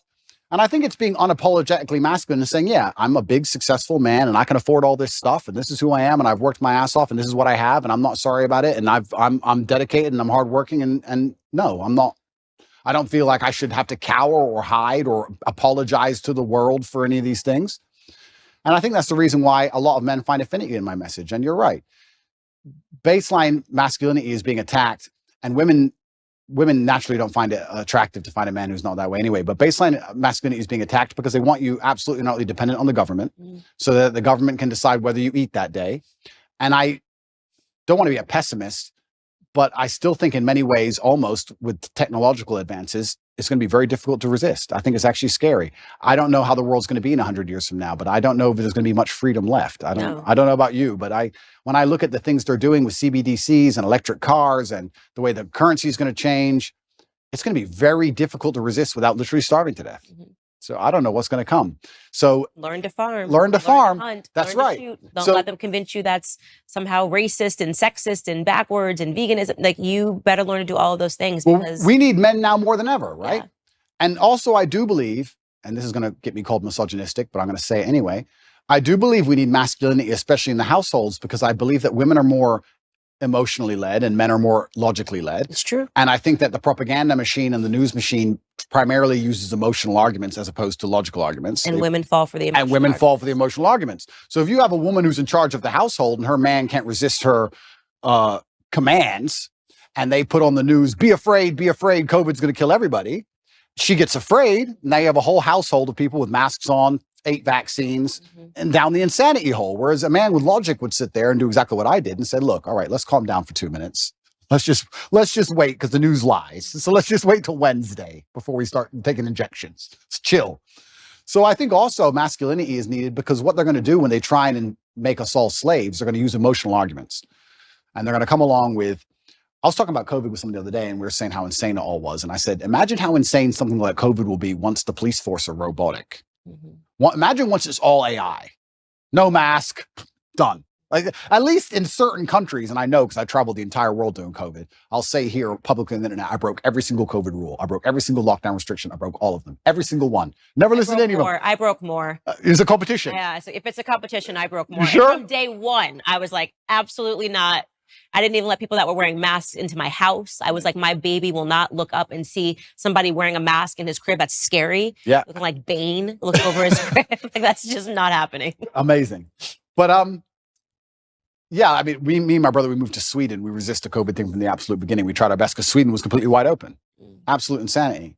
But yeah, even the COVID thing, if you look at it, the emotional argument that was used and how they controlled the world, and they're going to use emotional arguments to control us with everything. I talk about the police force being AI. What they're going to eventually do is say, cops shoot people, humans make mistakes, cops are racist. We're going to give you robot cops that never make mistakes because cops are racist and cops can make mistakes, but these robots never make mistakes ever. And then once all the police force are completely robotic and they've removed all our weapons, you think something like COVID 2.0 isn't coming? You think you're not going to be locked in your house? You think they're just going to let you live in peace and walk around outside? Are you an idiot? And they're going to do all of this with emotional arguments. That's why they want a matriarchy. Absolutely, because with a matriarchy, you can affect it with emotionality. You can sit there and say, the planet is dying. Don't you care about the trees? Give us all your money. And people will sit there and go, oh, yeah, I do feel bad about the planet. Okay, it's just an extra 18% tax. And they can fall for it. So emotional arguments are how you get your way with anything. If you put somebody in front of me, I can convince with an emotional argument. I can convince them almost anything. Almost anything. Logic is much harder to do. So we need masculinity even in the household. And I'm just talking about baseline masculinity of just the logic and the rock solid self-assurance to sit there and say, no, I'm in charge of this house. Let's all just calm down. Let's not get emotionally led by this news channel. And let's be very smart about what we do and how we react to things. And that's why it's under attack. And I think I talk about revolutions and I talk about men being the military age males who are going to eventually stand up, etc. But I'm not be doomsdays about anything. I don't want to get arrested for any accusations. But even just having a masculine essence in a household makes the whole household harder to psyop. I truly believe that. And I can just think of COVID, and I use it as an example because it's the most recent large psyop they've attempted on us, where the amount of people I saved personally, I must have saved 200 people's lives from that vaccine. Me personally, just because me as a man, they'd come to me and go, I want to travel. And I'd say, listen, I don't even have time to explain to you, but have I ever been wrong? No, don't get it. Okay. A year later, they're like, I'm so glad I didn't get that. I'm like, I told you. Like, it's amazing, like what a masculine essence can do. So that's another reason it's under attack, because if they can remove the masculine essence from society, well, now you have a society. Imagine a society where you can control purely with emotional arguments. We're almost there. We are in a matriarchy, and this is why they accuse me of being an internalized misogynist, because I'm able to think through and acknowledge the flaws of what happens in society when women get power. And if you want to know what happens, look around you. Women fall for emotional arguments the entire time. Show us a commercial, show us. It's so sad. And before they get to the rational aspects of it, they're already invested emotionally. And I think that virtually every societal ill that we are facing today is because of women. And I think the greatest recent example of that is the Bud Light controversy, because trans people were just playing dress up as women, invaded every women's space, and women said, oh, but I feel bad because it's how he identifies at the inside, without thinking through the fact that you're quite literally disappearing yourselves, right? Absolutely. You're quite literally saying, I will cease existing before I let this grown man who's wearing a wig have a bad feeling. That's insane. That is a patently insane emotional conclusion to come through. Yeah. Then Dylan Mulvaney sipped one beer, and Kid Rock was out there with an AK and Bud Light collapsed because men said absolutely not. And I give that example because women need to realize how backwards it is that it took men to stand up to say something was wrong when it was so obviously patently wrong. Yeah. Nobody cared for years until men stood up to it. So yeah, completely, because it's emotional arguments. And if we also analyze, there's certain things that women can do so much better than men. I said this the other day. I was saying to my brother had his daughter here and my niece was here. And I said, isn't it amazing? I found this amazing. I said, isn't it amazing the patience a mother has with a toddler? I'm like, she's been listening to Peppa Pig for 4 hours. I would lose my mind. I couldn't do it. I simply couldn't do it. So women have this emotionality, which is so fantastic when it's properly used, when it's put into place it's supposed to be. I would never drop my child off to a daycare full of men. Would you drop your 3-year-old child to a daycare run exclusively by males? No. It'd be weird. It's just something about it is weird. I wouldn't trust the men not to lose their temper with the kid. I wouldn't understand why all these men want to be around these children all day. It would be a very weird scenario. So we all understand innately our gender roles, innately on some level. So women have a fantastic superpower when it's properly used. But like everything on earth, if you have a superpower or any kind of power at all and it's put in the wrong direction, it can be destructive. Water, if it's going through a dam, can power a city. If it's not going through a dam, it's a flood. So we have all this emotionality put in the wrong direction, and now they're in positions of power or whatever, or they're controlling the culture, or they're controlling how households are run, and they can fall for these emotional traps, these very simple, basic emotional traps. It's for grandma. The most basic, dumb level. And I sit there and say, grandma's 98. 98-year-olds die. And I'm not saying she should die. I'm saying 98-year-olds get sick. Who said it was COVID? Prove it was COVID. She got the flu last year. Like, what? Have you lost your mind? But grandma. Which is funny because I think the average life expectancy is 73. So if they've made it to 92, they've done great. They've done great. Absolutely. And I said that, and people thought that was so harsh and so mean. Because there you go. Harsh, mean, emotionality. Yeah. And emotionality is used against people, which is also why they don't like stoicism, is why when you have a man who's hard to emotionally affect, they also see him as a threat. I've had it from a lot of people. I've had some of the hate mail I've got, and I get a lot of, I probably get about 10,000 emails a day. I'd say about 9,000 of them are support and 1,000 of them are fervent weirdos. And the weirdos are like, you're a psychopath because all this is happening to you. You don't even care. It's like, they're threatened by the fact that I'm stoic.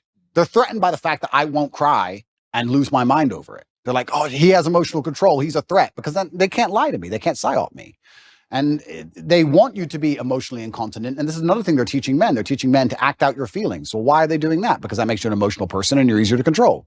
They don't care that that damages society by extension. Because when you tell men to act out their feelings, that's why you get school shooters. That's why you get rapists. That's why you get murderers. Why does somebody murder someone? Because he's mad. He's acting out his feelings. He's not a very stoic person if he goes, I hate you, bang. Right? So they're teaching all this emotional incontinence in men, trying to pretend they care about society. It's destroying society in real time. They have no interest in actually preserving anything that's important about masculinity. And the only reason they're doing it is because that allows them to use emotional arguments. Now they can sit and say, okay, these men act out how they feel. So let's make them angry, and they might riot. And let's make them riot on this street. Let's leave some bricks on this street. You understand what I'm saying? It's all absolutely and utterly done on purpose. And it's kind of amazing to me that nobody sits there and understands the best way you can rebel against the slave mind and resist the matrix is just to be the kind of person who uses logic, is stoic, is emotionally controlled, is physically strong, because a strong body is a strong mind, who refuses to be told or labeled as something. You can't label me as a depressed person. You can't label me as some kind of disease or some kind of personality disorder. You can't label me a color. I'm Andrew Tate. This is who I am. I work hard for my last name. I understand what's right and wrong. I'm going to do my absolute best. And that alone in and of itself is an act of rebellion against these people. Society really started going down the drain when we started getting into mental health awareness. And this is maybe one of my most controversial viewpoints, but I say it over and over on the show. Everybody needs a therapist. They're talking about their feelings. The truth is that every feeling you have isn't valid, doesn't need to be explored. Sometimes you just have a wacky feeling and you need to just let it go. And because my grandfather was such an impact on my life, strongest man that I've ever known, didn't shed a tear at my grandmother's funeral. They were together from the time he was 17 years old until her dying day. I'm certain he collapsed when he got home. Yeah, of course. But this traditional display of masculinity, in my grandfather's perspective, that a man needs to let it die in his chest, before displaying this emotion, had an impact on me. And when I see, like, I guess to give a cultural example, someone like Prince Harry, on TV, with his arms like this, breathing and showing what he learned in therapy, it makes me want to die a little. Completely. It makes me want to die a little when I see men acting like this. Completely. And that's controversial because they're supposed to say, oh my God, he's so brave. It's so stunning. Like, he's showing this side of him. Everything about Prince Harry, to me, is what a man should not be. Right? Absolutely. What you've done to your family, betraying your family, allowing women to assert that much control over you that you would, for profit, betray your family. I mean, everybody's got a family. Everybody's got family issues. Don't even let me get started. But the idea of selling out your family and then going the royal family, selling out the royal family. And yeah, what happened? It's such a display of what's happened to men, what's happened to masculinity. He's giving up his guns. He's never going to do this anyway. It's all of it is such a public example of what can happen. The thing is, I know what's so interesting is I know how miserable he is. He's miserable. There's no way a man can be happy in that scenario, because I think masculine happiness comes from strength and, to a degree, excellence, and also comes from respect. Mm-hmm. Men want to be respected, and he doesn't respect himself. His family doesn't respect him, and his woman doesn't respect him. I know how unhappy he is. I know how unhappy she is by extension. It's just an unhappy, miserable house. He gave up everything and gained absolutely and utterly nothing. This whole therapy thing, the reason I believe they push therapy so heavily is because it goes into something I said a little bit earlier about selfishness. If you convince somebody that they have to spend hours and hours per week sitting in a chair talking about that feeling they had last Thursday in the kitchen. That's crazy. It's insane. Crazy. You want to talk about creating mental illness. There it is. This exasperates problems. This makes it worse. Mm-hmm. And it also builds this culture of absolute and utter selfishness. Excuse me, they're trying to put you in jail for the rest of your life effectively because they're going to enslave you and they're going to control all the money and they're going to make you get injections you don't need. Yeah, but I'm sad. I got therapy. I'll talk about it later. Yeah. That's all they want. They just want you to be so obsessed with how you feel in your own mind that you can't even look outside of yourself and care about anything. Right. It's part of the propaganda machine. It's part of the mechanism to turn us all into docile farm animals. I said this to somebody the other day. They were talking about how they feel. And I said, who cares how you feel? And he goes, well, what do you mean? Well, I don't care. You're telling me I know you and I don't care. So all the people who don't know you don't care. The woman you want doesn't care. You can't go up to a chick at a bar and say, you know what? Usually I'm really charming. Today I'm a bit sad. Can you give me a pass? Can you let me off? She'll be like, go away, weirdo. The chick you want doesn't care. The job you're supposed to perform at doesn't care. If the man who wants to mug you decides to pull a machete, he doesn't care. You can't say, bro, I'm not in the mood for a fight today. Tomorrow, please. Nobody cares. So why do you care? All the people out here in the world don't care, but you're going to sit there and you're going to carry the only person in the world who cares. You're going to walk around telling everybody, trying to find somebody who gives a shit. Good luck, because what's going to happen is you're going to walk around feeling sorry for yourself, trying to find somebody who cares. You might find somebody who pretends to care long enough for you to get a little bit of dopamine, but all in all, you're wasting time in a hyper-competitive world where people like me who perform regardless of how they feel are just going to perpetually bury you. And then you're going to sit there and wake up and go, why am I a loser? Well, because when Andrew was sad, he continued to perform. When Andrew was in jail, his business didn't fall apart. He was doing push-ups every day. His body didn't fall apart. Nothing about his life degraded when he was in a jail cell surrounded by cockroaches. You're in a plushy bed at home, crying about what?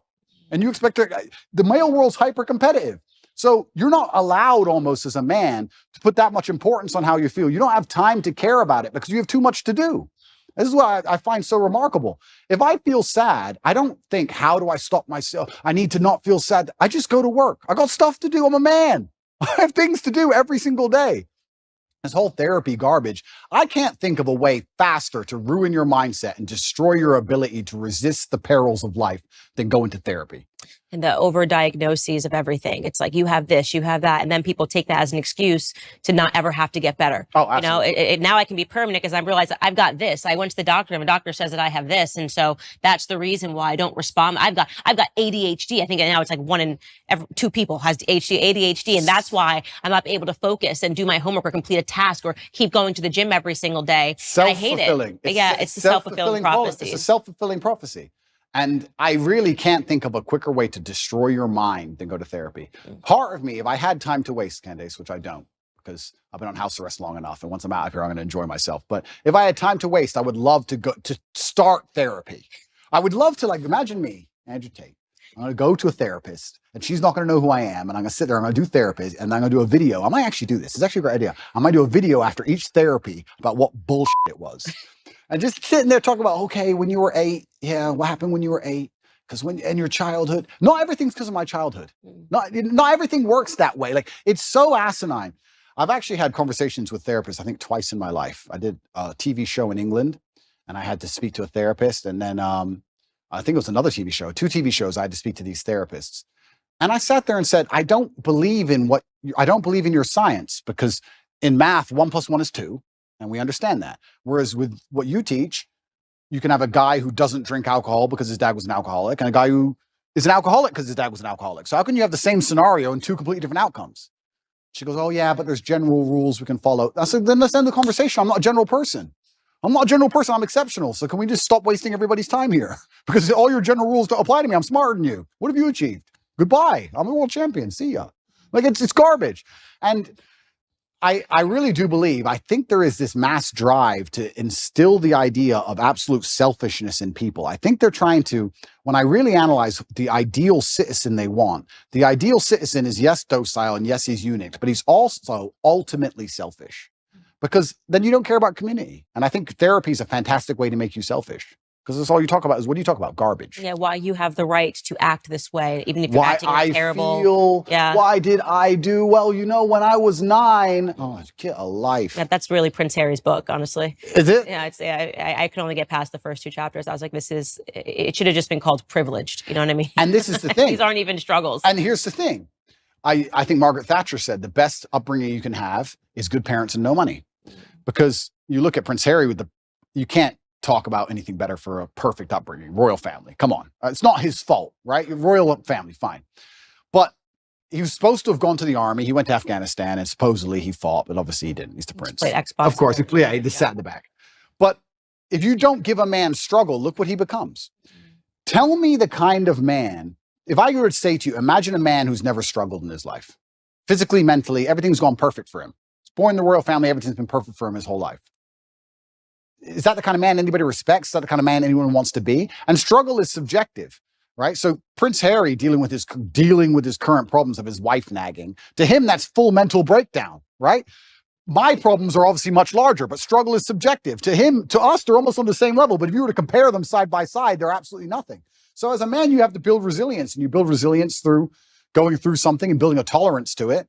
And this guy's had such a privileged life that he's ended up a miserable, depressed, unhappy person. So this is what's actually very interesting. When men come to me or young boys come to me and talk about something bad that happened to him, I said, good. Absolutely and utterly good. You should be glad that thing happened to you, because that's the reason you're going to be the man who can resist the perils of life in the future. If bad things don't happen to you, you're going to end up like Prince Harry. You don't want to end up like that dude, do you? No one does. Yeah, exactly. So your life's going to be so easy. You're going to get to the end result and your wife's just going to wreck you. So you need to have all these bad things happen to you so you build the mental resilience. And that's another thing about masculinity and males as a whole. We're trying to take that all away from them in almost every regard. And it's kind of like, there used to be like rites of passage where a boy would become a man. That's all gone. There used to be this masculine, very healthy peer pressure to be big and strong, and that's all gone. There used to be, I mean, I don't want to use the wrong words. I don't want to get attacked for it, but men used to not pick on each other, not bully each other, but hey, you can't do push-ups, you're weak. We'd push each other in that way, shame each other to excellence almost. We still do it to this day in this house. Tristan's bigger than me. He's 10 kilo bigger than me, 6'4". I'm 6'3". I'm smaller. He'll bench 160, 170 kilo. I can only bench like 150 kilo. He'll call me a for 3 hours. Like, that's just how we are. So I have to get up and try again. That's how men are. Women are too. And that's what I'm really against. Sorry to cut you off, but I'm super against this parenting structure where you don't want anybody's feelings to get hurt. I'm one of 3 sisters. We're a year and a half apart. We tried to kill each other. You know what I mean? All I would do is call my sister. No one has called her uglier more. You know what I mean? I'm like, you're ugly, you're this, you're fat, da, da, da. That's actually good. Yep. You know, it makes you tougher. And when you see these only children who've never gone through anything, their parents told them they were perfect and wonderful. Yep. And I'm thinking, I wouldn't trade my childhood me and my sisters trying to kill each other, you know, every single day. Life's difficult. Over a t-shirt. Yeah, you know? and it doesn't matter how much money you have. Life is always going to be difficult. It doesn't matter how much you try and shelter your children, how rich you are, what family they're born into. Life is going to be difficult. And if there is no struggle in their life, they're going to find struggle, or something that shouldn't be a struggle will become a struggle for them because their life has been so sheltered, and life is hard. So if you can't avoid the difficulty, you may as well get very good at it. You may as well get good at difficulty. And it's amazing when you look at someone like Prince Harry. He's just a man who has not become very good at difficulty, and he's just completely collapsed in the face of a woman who's complaining at him. And yeah, even worse than all that, the dishonor of selling out. We were talking about how I feel a duty to my bloodline and my last name, and I have to do my father proud. He's from the British royal family. And he had no honor. He couldn't even sit and say, look, listen. He couldn't even shut up for them. Yeah, literally. He had to sell out in a book.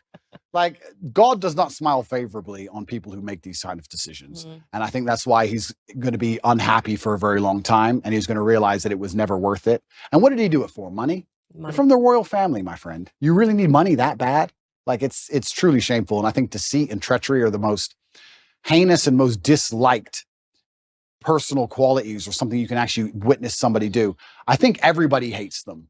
And it's because anybody can fall victim to them.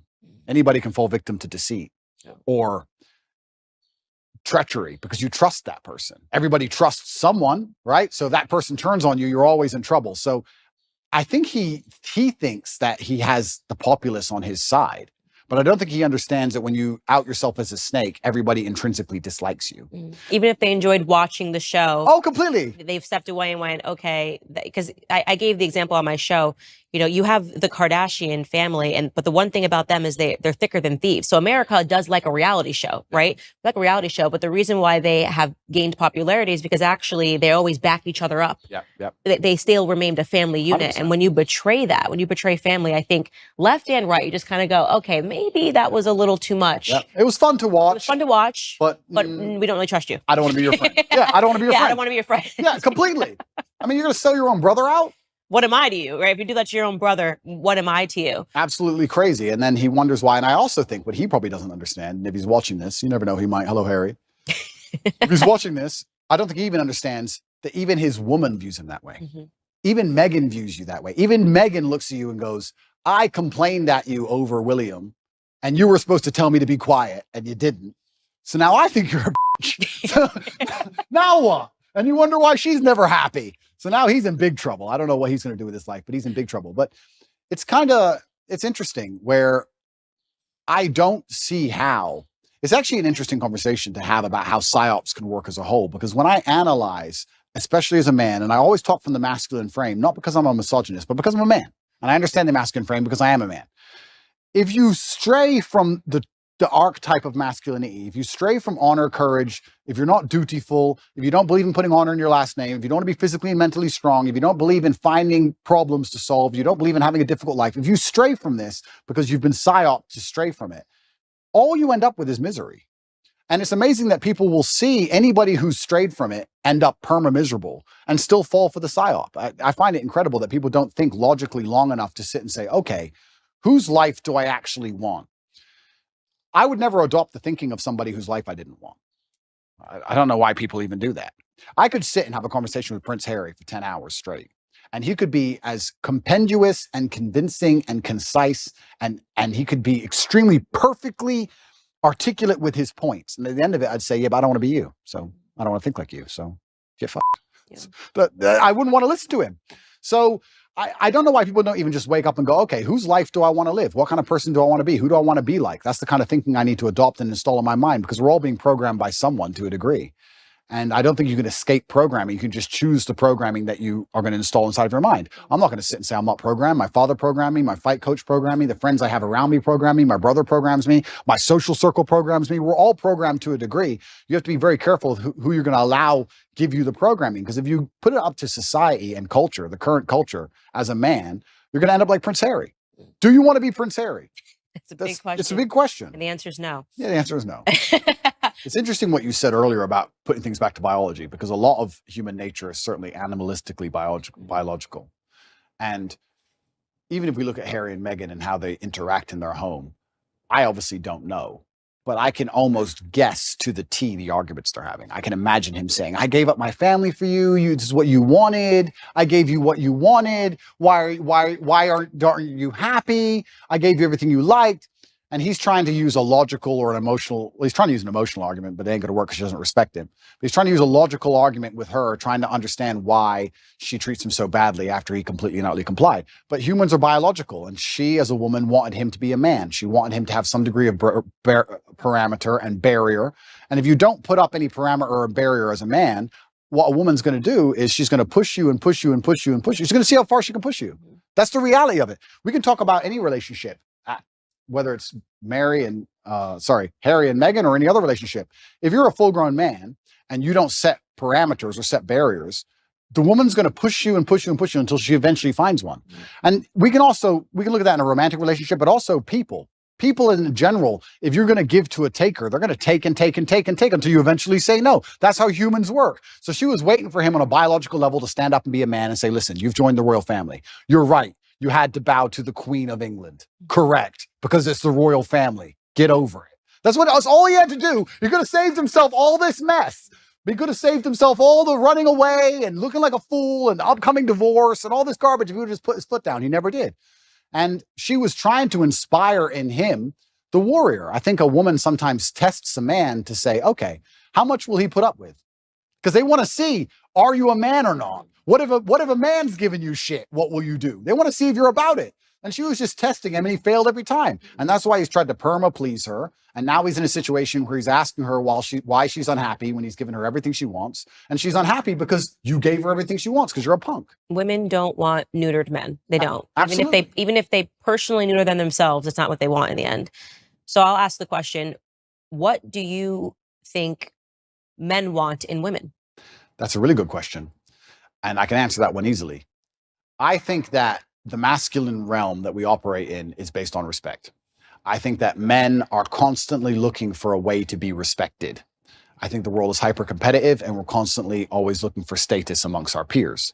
This is why you will see a man give up his basically entire life to do something which will only gain him respect, even in a very small sphere. There are CEOs who go to work every day and don't even see their family and give up their entire life and work 12-hour days just to feel like the man in that office. Feeling important in that one office, in that one skyscraper, is worth him giving up his life because he feels like he matters. And if he gets more respect in that office than he does at home or anywhere else, that's where he's going to want to be. Men function on that. So if I had to build the ideal woman who could get any man on earth. What she would have to do is understand that I need to give my man as much status and as much respect as possible. I, by extension of him, being next to him, need to make him look respected. And a lot of this is the easy things we know. No one's going to respect a man who's with an ultra promiscuous woman. No one's going to respect a man who's with a woman who is back talking him or horrible to him in public. No one's going to respect a man who's with a woman who clearly isn't interested in him sexually, whatever. That's all the obvious part. But the hidden actual message behind all of it is that men are constantly looking for status and respect. And a woman who makes her man feel respected, not only from her, but from his peers, is the kind of woman a man's never going to want to lose. Right. So if I had a woman and I came home with all 5 of my friends and she came in the house and said, came in the room, who's hungry? Anyone want any food? It's not about food. I'm the G now. I'm the big boss. My woman wants to feed all of us. Of the guys there, most of their chicks would never do that.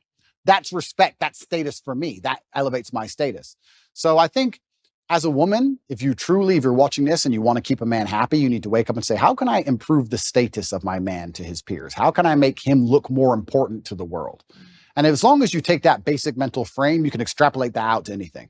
Your man's not going to feel high status and important if you've had a whole bunch of sexual partners, because you're promiscuous. So obviously that's no. He's not going to feel high status and important if you belittle him in front of his friends or you argue with him in front of his friends. He's not going to feel high status and important if you disagree with him on small, minor issues about, if he votes one way, just vote the same way. Like these small, voting's not a small thing, but these things make the man look in charge. It increases his status, and that's what he's most interested in a woman. So that's what men are looking for. That's the secret for the women who are out at home. They're going, men are hard to please. No, men are actually very simple to please. Make him feel important and make him look important. That's it. So both of us come from families. My parents are divorced. Your parents were divorced. Yep. I think your parents maybe lasted a little longer than my parents. Not totally positive. What was your mother like? I don't think I've learned anything about her. Yeah. So I had a fantastic mom. She did what a mother was supposed to do. I guess I was raised in a I call it hyper traditional. The modern world will call it misogynistic household. My father was in charge. It was his household. My mother was in charge of feeding us and clothing us and sending us to school, and she did a fantastic job. I think that as a boy, as a man, I always wanted to emulate my father. My father was the superhero. So my father instilled a lot of the mindset that I have, but my mother did a lot of the basic things that kept me alive, if that makes sense. She was a fantastic mom, and she's still alive today, and I love her very much. One of the first things I did when I got rich was retire her completely. So she is one of the people I take care of, and I'll take care of her for the rest of her life. And she did the absolute best she could. And that's the reason we moved to England. They decided to get divorced, and England has a better social care system. We had no money. So we got moved to England, and I grew up in Luton, which is the worst town in England, in an area called Marsh Farm, which is the worst area of the worst town. So it's like as bad as you can get, like the worst place you can possibly go. I think my school had a 4% pass rate or something ridiculously low. So I grew up in a really bad area. But my mother, yeah, she was fantastic, and she did the absolute best she could. And she always loved my father to the end. But I think my father, in many ways, there's certainly been a lot of circumstances where he sacrificed his marriage to raise us in a very particular way. Because my mother and father would argue most over the raising of me and Tristan, because my dad was so hard on us. But he said, look, you boys are my legacy. You're more important than arguing with your mother. So I think that's actually why they broke up, because he was so hard on us. But I thank him for it. So yeah, but I don't want to disrespect my mother by saying there isn't much more to say, besides the fact she was a very nice, very loving, very attentive mother. That's what she did. But my dad was always my superhero. Right. I don't know what else to say. My dad was my superhero. Well, I see it now. My son's only 2, and he's now toddler, terrorist, wakes up every day, wants to go to war. I don't want to go to war. I just want to love him. Yeah. And so he is obsessed with my husband. I mean, forget it. The second my husband walks through the door, it's like I don't even exist, right? Yep. Forget the fact that I held him for 10 months. I don't exist. But unless he's sick. Yeah. Oh, yeah. Oh, then it's like totally mommy. Oh, completely. I'm like, oh, okay. So when you want to go to war all day and you're feeling great, it's like dad, he literally just wants to fight him. He goes up and he hits him and he wants him to be thrown around. And I don't want to do it. I'm like, you're kind of big. Yeah. I don't want to toss you around. Go find your father. Yep. So there actually is a natural proclivity that goes on there too, where like in the way he acts when a man walks through the door, any man, by the way, my son wants their attention. You can see that he seeks their approval at the age of 2. He'll cry in front of the girls, you know. Well, it's me, it's my assistant. If it's girls he's putting on, then when the guys are there, he's much more, he instantly stops the crying and stops the tears. So it's so interesting to watch that and examine that in just a 2-year-old. So well, that's biological, right? This is how we charge at the gunfire. This is how men charge at the gunfire because we want the respect of our peers. We will literally commit suicide for the respect of our peers. Like it's something that's deep inside of us, or it used to be, it should be. They're trying to take it away from us. But how do you get men to go over the trench, over the line and charge at machine guns? Well, you do it because everyone else is doing it. And you don't want to be the only so you have to do it. And you have to die. Like that doesn't make sense. Think about it logically. It doesn't make any sense logically, but it's something biological inside of all of us because we have this innate feeling of duty and honor, and that's where the courage comes from. And they're trying to destroy that along with everything else. But you're right. This is how men biologically are designed to be. And I was the same when I was young. I remember looking at my dad just going, you're a superhero and I want to be a superhero. That's just how it was. So, but yeah, my mother's fantastic and I love her very much. And she's very proud of me and she's very proud of how we were raised. And she's so glad we were strong. Like even when we were in jail, she was very concerned, but she's like, look, I know that if anyone can do it, you can do it. And yeah, so. Do you want to be married? Good question. I heard that's the lover boy tactic. We'll talk about that in a little bit, but. Yeah. And that's an interesting question because younger me would say no, absolutely not. And the reason younger me would say no is because I'd come up with all the arguments that there's no legal advantage really, and the woman can wreck you and you can lose all of your things, etc. What's the point? I don't want the government involved in my life, all those kind of arguments. But as I get older, maybe I'm getting a bit softer. Maybe I do think sometimes you need to make a decision based purely on love and have the faith of love and faith in your love enough to say, I don't care what the government's going to do about this because I truly believe in us and I think we're going to make it. So would I get married? Perhaps some point, yes, in the future I might get married. Yeah, I'm not against marriage like I used to be. I used to be super against it. And I think that's because I grew up in an environment where everybody was divorced. Everyone. So it's like, well, what's the point in this? Oh, wait, so I give her half my stuff and then what? I didn't understand the whole point of it. But now I think if I met the right woman, perhaps, yes. Yeah, marriage is good. Yeah, if it's the convert me, Candace. Yeah, if it's the right person, if you marry the right person, and I'm saying this as someone who grew up with divorced parents. Well, they got divorced after I was out of the house, but speaks to your earlier point about it either impacts you one way or the other. You either want marriage because your parents are divorced, you don't want marriage. I desperately wanted marriage, and I think the ways in which we both have grown. Yeah. And the confidence that it gives you. I think there is something about people are, how do you do what you do every day? Because you cannot impact. My life is so stable. The nucleus of our household is so stable. And to be able to raise kids and have them see that example of the perfect yin and the yang, there's something divine about it. There's something spiritual about it. It's why I won't accept you. I think you are actually a libertarian right now, and I won't accept you as a libertarian. I think you will not be one.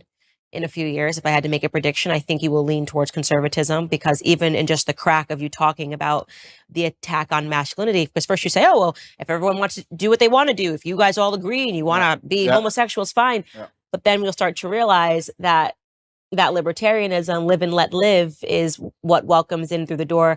I'm, very against every ill that homosexuality has brought. And again, these are consenting people that are doing what they want to do. This is true. But look, evil is evil, sin is sin, and we're yesterday talking about homosexual marriage. Today we're talking about transing. Well, it's such a slippery slope. This is the thing, right? You're completely right, because the idea of live and let live was a fantastic one if it could actually operate without slippery slopes and it descending into chaos and anarchy, and it can't. So this is the difficult thing about it. You get called a bigot for saying this is my line, I don't agree with this, and you're going to be called bigoted and you're going to be attacked. But truthfully, it's just understanding that, like you're saying, it's a slippery slope. And it's unfortunate. So what is the slope that we want then? Okay, then we should aspire towards heterosexual relationships. We should aspire towards marriage. And this is the mold that I am selling all the time. Wouldn't have said this 10 years ago. I was probably more libertarian when I first got into politics. And what's the big deal if people want to do this to themselves? And then I realized, no, there is a reason. No, and you're completely right. And the reason I gave that example is because I'm currently in a legal jeopardy or a legal situation where people who have nothing to do with my life are trying to say that people were victims when they weren't, when everyone was consenting. And you're right. I agree with you there. I also think with the whole LGBT argument, it's interesting because I will be honest and say I do think there is a difference between G and T. I think they are different things. Of course. I think they're massively different things. However, You're right. It's a shame. It's such a slippery slope where you can't just say to people, live and let live, because it's going to be hijacked and Trojan horsed. And they're going to Trojan horse it, and they're going to inject something in it that destroys the lives of every single person on the planet. And they're going to try and do it. So you have to draw a hard line. You have to be a bigot. You have to never give an inch, because if you give an inch, they take 10 miles. That's more than 10 miles. Look at where we're at. I mean, you're talking about eunuchs. They're quite literally turning people into eunuchs. They're going into the hospital and coming out eunuchs. It's a crazy, because if your genitalia doesn't affect your gender, why do you have to change it to affirm your gender? It doesn't make any sense. Right? There's no such thing as a woman. What are you transitioning to? None of it makes any sense. But these are real evils that we're fighting today. And I think it's because we haven't put those firm lines in the sand and said, no, actually, there is such a thing as right and wrong. Well, this is the thing I love about, and this is where religion comes in, right? Because I used to be an atheist. Mm-hmm. And then exactly what you just said about there's something divine about marriage, and exactly like you said, there's such a thing as sin. Everything you're talking about is religious. You're completely correct. You eventually, if you're going to wake up and be the kind of person who has hard parameters and said, this is right, this is wrong, it's very difficult to do that without then turning and understanding that has to come from God. Who else is going to decide what is right and what is wrong? And people say, oh, they're all man-made religions. Well, then why does it go against so many of the wills of man? Some of the sins that man want to go and do, the religions are against. If we made a religion wouldn't be against our own sins, would it? Right. So it's interesting that this is almost proof for God in so many ways, when you're going to wake up and realize that there is genuine evil in the world and there's genuine good in the world, and there are two sides and two camps. And I do believe that the good is on the side of truth, and I do believe that comes from God. And there's many different ways to God. I think there is one God, and there's different religions, and I don't want to argue the differences between the religions, because I think we have a lot more in common than we have, especially in the fight against evil, than we have as differences. But yeah, it's super interesting. And you're right. Firm lines are absolutely not really required. And if we don't have them, it's why society ends up in the position it's in, with so many subjective lines and your truth, my truth, the truth. And you're completely correct. It's not very often I sit with somebody who I feel like says something and I feel corrected, but you're right. Live and let live is hijacked. Yeah. It's hijacked. And it's unfortunate that me as a person now, especially, and maybe this is more of a personal thing. Maybe this is more of a personality trait, where I'm in the position I'm in. I'm saying what I believe is the truth, and I'm out here trying to help people, and I'm saying about the difficulties I went through in my life so others don't have to go through them, just as you said. But if somebody doesn't want to listen to me, I'm like, okay, you don't want to listen to me. I don't care. You do what you want. But that live and let live mind frame can be hijacked, because when I'm saying to people, okay, don't do what I want, or don't do what I believe to be good, don't do what God believes to be good, do what you want, I don't care. And then they get in a large enough group and they end up attacking morality. It redefines, normalcy, it redefines morality. And, I recently was sitting down having a conversation with a friend of mine, Brandon, and when I first got into politics, I wasn't so staunchly against homosexual marriage. I didn't speak out on certain things, abortion. And then I saw it firsthand. I just examined just the differences in my relationships with heterosexual couples and homosexual couples. And homosexual couples, I'm talking about two men. You don't realize that God designed a man to be with a woman because it prevents men from giving entirely into the worst components of who men are, just having sex all the time, right? You can't do that. If you're with a woman, okay, maybe it's menstruation, maybe it's pregnancy, maybe it's afterbirth, but there are these natural barriers that make it so that your relationship has to be about something else other than just sex. When I'm with my homosexual friends, they talk about sex. I don't think they realize that heterosexual couples don't just sit down for lunch and be like, we banged 20 times last night because we could. They think that that's normal. So then you talk about how that bleeds into pornography, that bleeds into wanting to talk about sexuality in the classroom, how that might bleed in to suddenly wanting to speak to children about sex and go, oh, this is all normal. It's actually not normal, but because it's normal in a homosexual relationship, you think that it's actually normal. Totally right. And so I have suddenly realized, and this is why I've become so staunchly conservative, how it all bleeds into everything. And there is such a thing as objective rightness, and there is such a thing as objective wrongness. Completely correct. And I agree with absolutely everything you just said. So my question would be then, what do we do? Do we force everybody to be Christians, or force everybody to be religious, or how do we do it? Well, I think the first thing is having the courage to talk about it. And nobody even talks about these topics anymore because they just go, oh, they've won, so we need to let this go. And more you're seeing culturally, people are afraid of being canceled. I mean, what I just said to you is grounds for a cancellation. How dare you question this? How dare you? I even believe now, after seeing the ways in which society has made children believe that they're all trans. I went to university. I went to high school. I didn't graduate with a single trans person. Now you want me to believe 1 in 4 children suffers from identity issues?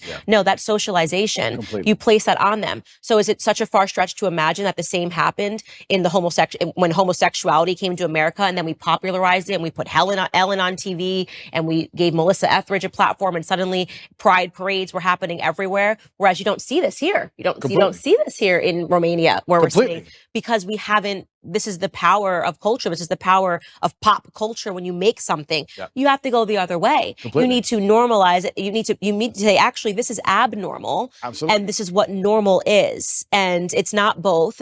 So yeah, I've become very conservative in all of these perspectives. You're completely correct. You nailed it. When I said, do we force everyone to be Christian? You nailed it by changing to the exact thing I was going to say. It's about culture. It's a cultural issue.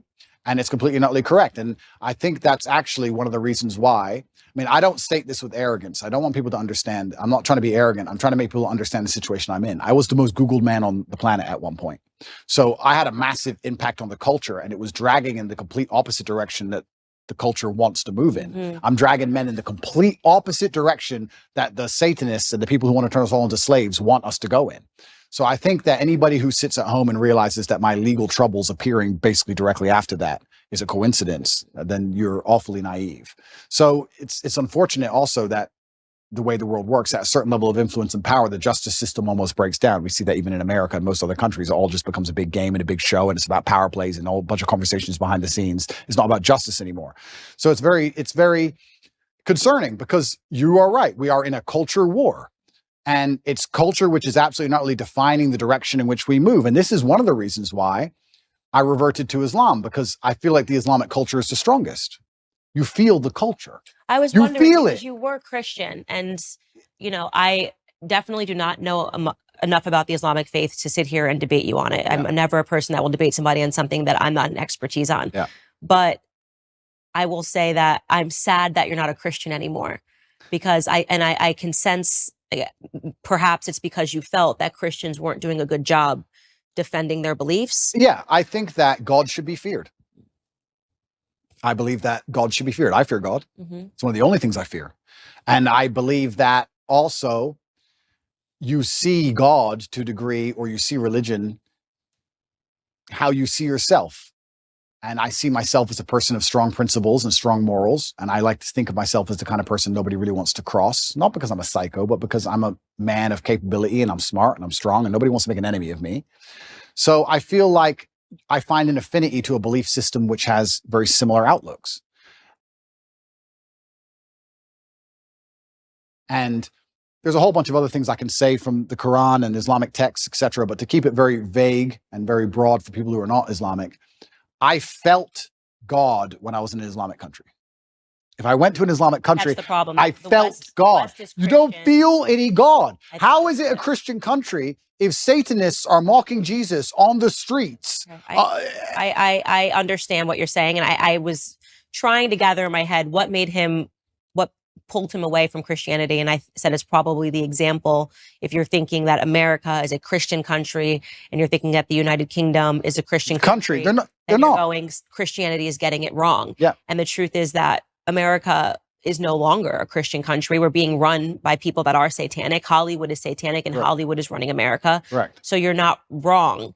But I think that right now America is facing a spiritual battle. And for the first time in a very long time, Christians are starting to stand up and speak about our principles. I hope so. And I could have used you as a I know. But I have seen in California, I've seen Christians and Muslims get side by side when they were complaining about the LGBT I did see that schools, which is fantastic. And I know what you're saying, and that is true. But it's almost like when I go to an Islamic country, I feel God around. You see it. You see it in the way the people are dressed. You see it in the fact that everyone's in a family. You see it in the fact that there's a mosque on every corner.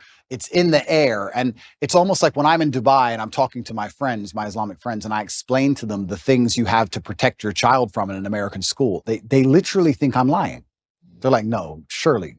Like, it's mind-bending to them. What about African countries that are Christian? Okay, so yeah, this is interesting. So yeah, they still are mind-blown by the concept of what we're fighting in America. So America is unique. We shouldn't say that this is the blanket. You're right. They're right. There are Christian countries which still take Christianity. And they're like, what do you seriously. mean men can be women? Like, they think you're crazy. And we're in Romania, and Romania is a country which is very Christian. conservative and very Christian. Very Christian. And they don't buy into any of this garbage No, either. none of it. So this is absolutely not really true. It's unfair to say all Christian countries are like that. America is an exception and not in a good way. Yeah, I feel like the whole West is, unfortunately. The West is. I've said on my show the entire time. The West is falling. The fact that we're even having these debates is not good. Yeah, the West has fallen, and unfortunately, Russia, Christian country. Yeah, absolutely, a very Christian country. So yeah, you are right, but I felt an affinity to Islam. I felt God in the air, and it's difficult for me to explain any other way. Okay, that's fair enough. I won't push you any further on that.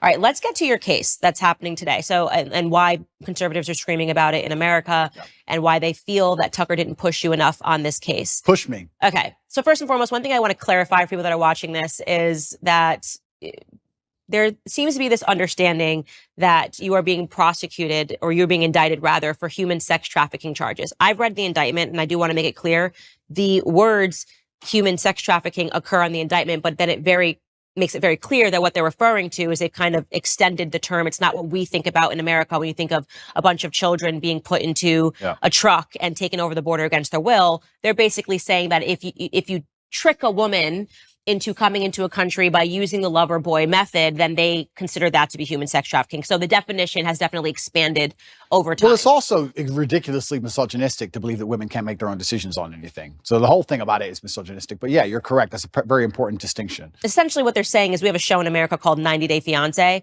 That is the lover boy method, is women that go over to the U.S. They're clearly coming for citizenship, but these women kind of get duped and they sponsor these people. This would be the same vein of what they're trying to describe. I've read it myself, of what human sex trafficking can be, which is it's an a woman reach. fell for you, fell in love, moved over here overseas, but it's only because you were very convincing. That is the definition given in the indictment of what they're referring to. Correct. So I'll give a very quick rundown on the case. Everything from these old videos, old clips, my webcam company, things that happened 10 years ago have absolutely nothing to do with the criminal case. Absolutely zero. Anything you see from before 2021 has nothing to do with the case.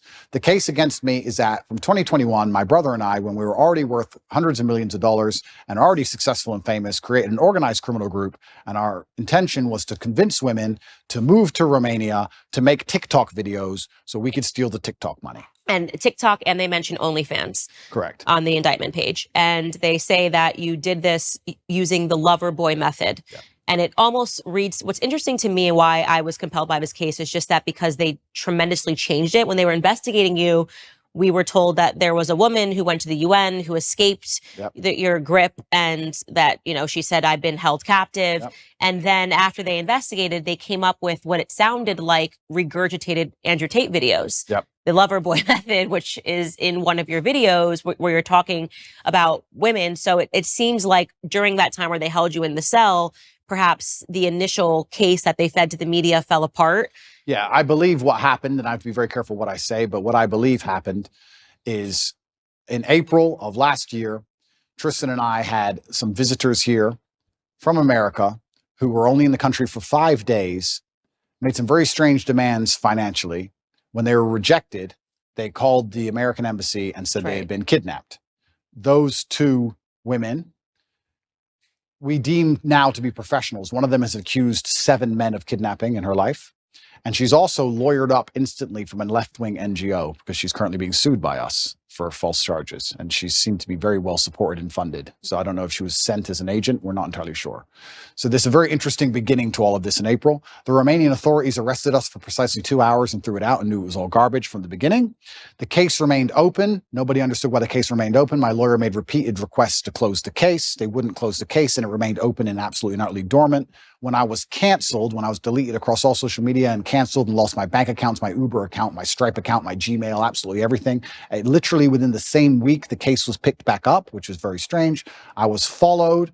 They tried to find evidence of any kind of crime at all. They couldn't find any crimes whatsoever. They then raided my house for a second time with the intent of getting my electronics, which they got. They went through all of my electronics and they could find nothing of actual criminal intent. What they did find is my brother and I and our personal assistant, because at the time, if anyone who knows on the internet or has been around for a while will remember, my face was all over TikTok. You could not get rid of my face on TikTok. Me and my brother were explaining our strategy for how we got so big on TikTok to some friends of ours. They then said that we were forcing them to do the TikToks for our money, for our brand. They made this huge reach. and said it's human trafficking because we're forcing women to make TikTok videos. Yeah, so that's the part that registered to me as strange. It started as we were told it was kidnapping, which is it's very serious, that somebody fled to the U.S. Embassy. This is the woman that you're talking about that you say you're alleging has also accused 7 other men. Alleging, it's literally now on Twitter. You can see the complaint we have filed against her. 7 men she is accused of kidnapping. She's done it with 7 different boyfriends who didn't buy her what she wanted. One of them killed himself. Okay, wow.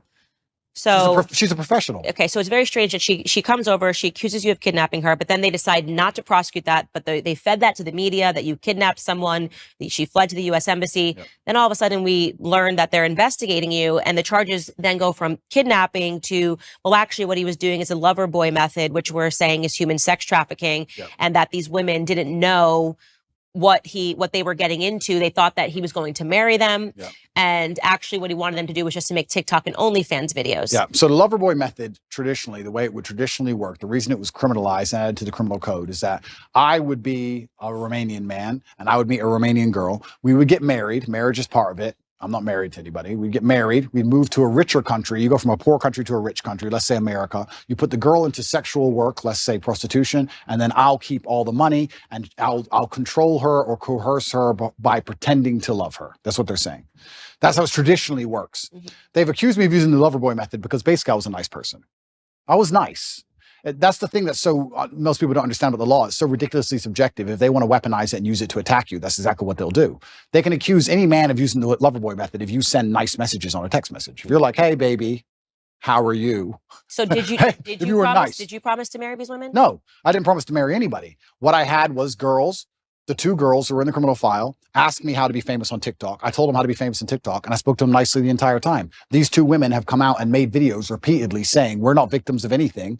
I don't know if you've seen them. No. Okay. So just to back this up. The victims in the indictment. Correct. Have made videos saying we're not victims. Correct. I did not know that. It's all over Twitter. In fact, on I think it's my pinned tweet, you can see the criminal case against Andrew Tate. The 2 victims who the DCAR are accusing me of using the Loverboy method on have made videos saying, he just told us how to do social media. We're not victims. I've never seen any of them being aggressive or rude. They've always respected people. Ai fost amenințată? Nu. N-am fost niciodată. Dacă eram amenințată, automat nu mai eram idiotă să stau în casa asta. Suntem prieteni buni de 2 ani de zile, cam așa. Poți să mă treci pe mine ca și victimă, dacă eu n-am spus că sunt o victimă. They gave this statement to the police. The police ignored it and said they're brainwashed. So they ignore it. So now we have a criminal case where we have girls who are saying they're not victims of anything. Me telling girls how to make money on TikTok, or not even how to make money, because no one makes money on TikTok, telling them how to get famous on TikTok, and them saying that I forced them for money, which doesn't exist. There's no money in the criminal file. There's no transactions. There's no financials, nothing.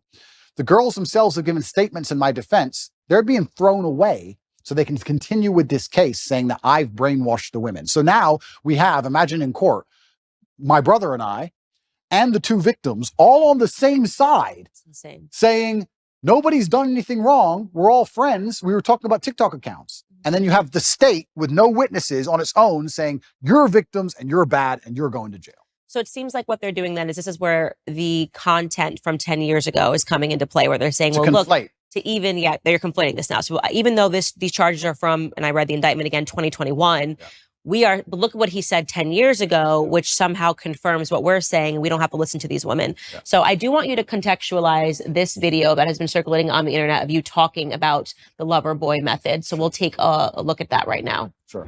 You cannot get a girl to work for you having So the recruitment process is the same as the PhD course.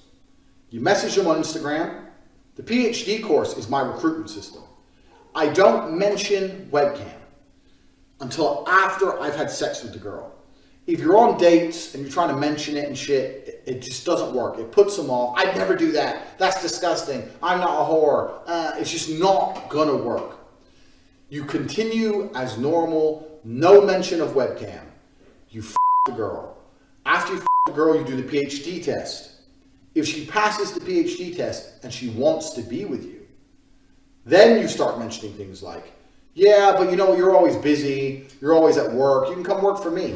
Okay, so first question, when was this video taken? Yeah, so this video is from 10 years ago, and this is me explaining how having a webcam company, it's actually a larger video as a whole. I'm explaining how having a webcam company can affect your relationships and how it affects your dating life. It also explains the fact that one of the girls I was dating at the time was working on webcam at the time. And it's explaining my general overall, explains my life and how things are affected owning a pornography company, because obviously a lot of women will be put off by that. It doesn't explain, it doesn't say, I'd be very careful how I answer this question because I'm currently under an investigation, right? So I'd be very careful how I answer it. People are trying to chop it up and say that it says I am using the Loverboy method to somehow convince women to do things they didn't want to do. This is obviously not the case, and none of this is in the case file for a reason because it doesn't exist and none of these women are upset. But this is simply me explaining, it's actually a dating course I made a long time ago, and I'm a little bit embarrassed about it, to be honest with you, because it was 10 years ago and I was talking about women and dating and things in a way that I wouldn't talk about them anymore. Right. So yeah, you look very young in the video. I'm super young, and I'm talking about, hey, when you sleep with this girl or you meet that girl or you meet this girl on Instagram, and I have a webcam company. I don't tell them I have a webcam company. And I just think all that's kind of crass and it's below me. And I don't really like talking about it. And it's amazing how things change as you mature and you get older. But once again, I was a much younger man. I think if you were to take any 24-year-old and look at the stuff he puts on the internet, some of it's going to be stupid. And I think if you look at anybody who made things 10 years ago, some of it's going to be stupid. It's absolutely not criminal in any regard. There's nothing criminal about it. It has no bearing or any interest in the current case. But yeah, I was talking about how I don't mention I have a webcam business. The basic premise of the video was me explaining that I don't mention I have a webcam business ever, and that I'm Mr. Rich and I have this nice car and I go on dates with girls. And sometimes when I say I have a webcam business, some of them want money and they want to work for me. That's the basic premise of it. Right. I'm glad to hear that you're not proud of the video. And I think that that's one of those things where I say that people don't allow you to grow up from things that you've done or said in the past. And this is obviously when you were operating a webcam business, you're talking about. And that's the whole thing about the human experience. We're supposed to grow, right? And we're supposed to make mistakes and we're supposed to learn from them and we're supposed to evolve as people. And I'm certainly not proud of the video. When I say I'm not sorry for what I've done, I don't mean it in a, I would do the same things again. I don't mean it that way. I mean that at the time I was a lot less knowledgeable and I was younger and I made some mistakes. And just like I'm sure Jay-Z would never sell crack again. Right. Exactly the same reason I would never make a stupid video saying something so stupid again. I also could have never predicted the fact that I was going to become one of the most famous people on the planet. Right. I didn't see that coming. And if I did, I would have been a lot more careful with what I said and how I said it. And I do think that it's part of every person's journey to make some mistakes and learn from them and grow from them. And I kind of find it interesting that if I was a reformed drug addict, there'd be no problem. If I was a reformed murderer, there'd be no problem. If I was a mafia boss and I'd sit here and I'd killed 3 people and we were doing an interview and I was like, yeah, I used to kill people. I've done my time. I'm out of jail now. I get less flack than if I made a video talking about dating when I used to have a business that did webcam than I currently get, you know? So all I can do is understand that I was a younger man. I did the best I could at the time. And I was trying my very best to survive in a very harsh world. And I understand now that a lot of the way I said things, I certainly shouldn't have said them that way, but none of it is criminal. Right. And it, again, has no bearing on your case today, but I want There's literally no bearing. And it's conflation. Video is being circulated without, like, people think that video was shot last week. Correct. And that's what's so good, because it's good to mention that, because people are trying to conflate them. Because in the current case against me, there's no case. Everybody understands there's no case. We're now in a situation where if the legal system's completely fair, then the case is over. So what they're trying to do is they're going to conflate with old videos of mine, and they're going to try and muddy the waters and gaslight. And I will say that I am unhappy those videos exist, and I will say I wish I never made them, but I won't say that I'm sorry, because at the time I did the best I knew how to do. And I think that's important for the young kids that are following you, especially the young men, to know. Like I say, I always hope that I talk about the mistakes that I made, and I probably wouldn't even categorize them as mistakes. It's just things that I did. And if I could go back, of course, I wouldn't do it. Hindsight's 2020, but it's important for them to hear that. You know, I'm not proud of that. Obviously, I'm not proud of it. And that's why I never push them to the world. And that's why I never, propagate them in any way. Unfortunately, there's a weaponized attack against me where they still exist. And that's why I do so good to talk against them. I think that if you want to tell kids not to do drugs, you usually have a reformed drug addict to stand up and say, don't do drugs. I was a drug addict. It was a mistake. And I think that gives you a degree of credibility. So for me to sit here and say, be a lot more careful, one, with the way you say things on the internet, especially. 2, be a lot more careful with your interactions with women as a whole, especially in light of the Me Too movement and all these other things. Be very respectful. This is a small clip. If you watch the video in its entirety, I actually talk about extensively about how you don't want to make a woman feel pressured. You don't want to pick up a rape charge for no reason. If she feels upset or sad, make sure you get her a taxi home. I talk about all these things in the same video. So this is still the worst part of a very long form video taken out of context. However, I do think there's a lot of lessons to be learned from it. And yeah, if I have to be slightly embarrassed and a little bit taken aback by them so I can teach people the lessons, then I'm going to teach people the lessons. And the basic premise is I was explaining how I have a webcam company and how it affects my romantic life. And that was how it was all encompassing and went together. And I think when I made the video, I got like 28 views. Yeah. And now it's being circulated. And I'm being told I'm the worst person in the world by people who pretended they've never done anything wrong for the last 10 years. And also there has to be a degree of time. I like to think there's a statute of limitations. Like how long are you going to hold? They will for the rest of your career. I'm sure they will. And it's fine. And that's fine. Mm-hmm. But I mean, it's just like, okay, 10 years ago, a decade. Yeah, they're going to keep making you answer for it in every capacity. I've seen that. God forbid you misspeak, you miss a word while you're saying something, they will circulate it over and over again. That's just the world of social media. For me, what I feel is I don't feel guilty about them, but I do feel embarrassed because I don't feel like the way I spoke about women or the way I spoke about romantic relationships is my current view on romantic relationships. I think I've certainly matured. I was a young, brash, arrogant guy. This is what happens when you have a young kickboxer who's beating everyone up, who's making a bunch of money from the streets. I was a young, brash, arrogant guy, and I spoke in a way I perhaps shouldn't have spoke. And I'm sure if Jay-Z makes a song today, he won't speak about women and crack and drugs the way he used to speak about women and crack and drugs. It's just the reality of life. And you have to grow and you have to take the embarrassment which comes from growing. So I will certainly sit here and make sure, I think the whole world understands that that's not my message. That's not what I'm teaching young boys today. The young boys who are following me today have no interest in these videos and don't watch these videos unless they're pushed by haters. And I think that overall, I'm a net positive for the world. I think that men being so disenfranchised is, I want to say something quickly about the British school system. The English school system has attacked me, and now they're trying to put me, they've spent billions of dollars trying to remove me from schools because young boys were running around saying, what color is your Bugatti, and repeating my sayings. I don't think I can really truly be held responsible for the fact that young boys repeat a saying, especially one that's not particularly aggressive. I think that shows that the young boys are looking for a hero and someone to look up to. And I feel like I'm filling a gap. And that's why I understand it's so important. I say very good things and teach very good things. And I don't think I would have learned so much good if I hadn't been involved to a degree with the dark and the bad. I don't think there is light without dark. A lot of my lessons and a lot of the messages I give to the world come from the fact that I grew up in one of the worst areas of the Western world, surrounded by drug dealers, surrounded by real pimps doing real bad things, surrounded by broken homes. I learned all these lessons. And if I had never had those experiences and never grew up in that scenario, how could I be a person who's now teaching young men, disenfranchised young men, the realities of the world? How could I? We talked earlier about having a sheltered life. A sheltered life doesn't allow you to be the kind of man who can teach. So yeah, I spoke in a way I shouldn't have spoke. Yeah, I regret the video completely. Have I ever hurt anybody? No. Has any of the girls who are being mentioned in that video come forward with anything other than defense of me? No. Nobody was actually hurt. It was just very brash, very arrogant, very bad delivery, which I regret. I'm going to tell you something right now. If level with you as a human being, if I had to watch clips of me 10, 11 years ago, I would be red. Even the black girl go red. I couldn't even look. I wouldn't even want my husband to see it. So I feel your embarrassment. Well, and that's why a part of me when they were regurgitating these clips, I was like, this is so unfair. It's so unfair to say I'm upset. And by and large, the stuff that you're saying to young men, even if there are certain things I don't agree with, although I found it interesting that you said that peacocking is natural with men, because I think you're right. Now that you say it, I'm just a woman and I don't understand it. Yeah. But by and large, the stuff that you're saying today is not that.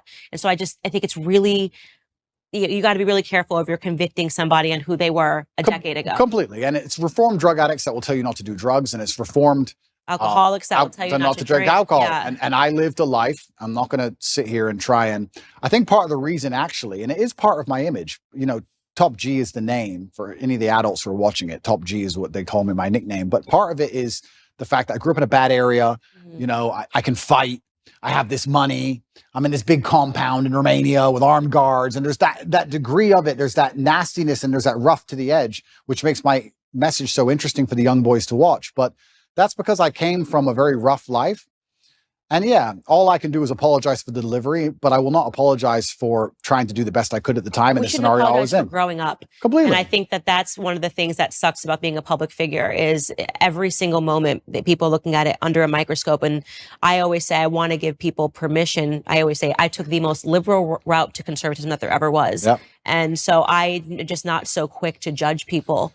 And also I like to think, and this is one of the things I do say, if the most advanced forensic detectives on the planet with years of effort, if the worst they can drag up is me talking about women in a slightly derogatory way, I'm kind of happy with that. And I'll be honest, because I scroll Twitter and I see all these liberals who attack people all day end up getting ousted for child porn or this or that, real things. And I'm like, thank God I have no skeletons for real, you know? So that's the worst version of me that anybody's ever going to see. And it was a long time ago and I learned my lessons from it. And I do my very best to teach the lessons I learned, just like you said, to help people avoid going through the hardest way to possibly learn a lesson. And that's the reality of it. But that has no bearing on my current case. And I think that's what the confusion with my case is currently. People think that my case has something to do with that, even though they're completely unrelated events. Right. And that's why I'm trying to clarify and talking to you, because I've realized that there's a lot of conflating going on. And a lot of it is because America, I feel, is just now being sort of introduced to you, whereas in the UK, you've been around for a while. And there was one, and I'm only familiar with your UK brand because of my husband. So I know that you've been big in the UK circuit for a very long time. And there was an old video that surfaced of you spanking a woman with a belt. Yep. Tell me you love me. Say it like you mean it. Say it like you mean it. You message one other guy ever again, whether we're together or not. You understand me? This obviously has made it through the UK media for years. And I know what that is based on my understanding of what happened with Big Brother when you were on Big Brother. But Americans are just seeing this video in a long montage of awful Andrew Tate videos. So I want you to explain to them what that was. Sure. And again, this is another example of when the woman has already spoken out and clarified that this was not her being abused, but absolutely. Yeah. The woman's already come forward instantly after the video. She came forward and made a video and said, look, this is between me and Andrew and he never hurt me and I love him very much. And this is something that personal that happened in the bedroom. Hello, everyone. I just wanted to say something about the video that's been released recently about me and my ex-boyfriend, Andrew Tate. Andrew is my still great friend. What you guys saw on the video, it's just what we used to do. It was just pure game.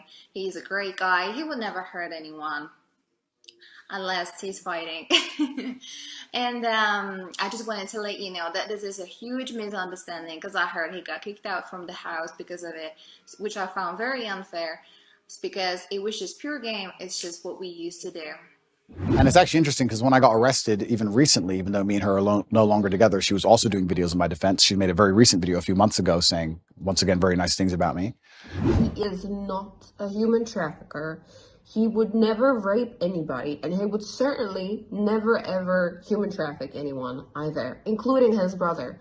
They would never do such thing. I am just so shocked, and I'm so fed up with all of these lies. And you're right about public life, having your dirty laundry or your life thrown out there to the world is kind of interesting. And it's interesting how fast people throw stones, because I know how clean my life is compared to most people's lives. And I know that just from conversations I've had at dinner tables. I know from just dinner table conversations. You talked earlier about dinner table conversation people have in couples, etc. I've been sitting around in very private rooms with very rich people, and I've been in very important places and also some very low places. And I've heard people talk, and I'm like, if your life was on display like my life was on display, it would be a real circus.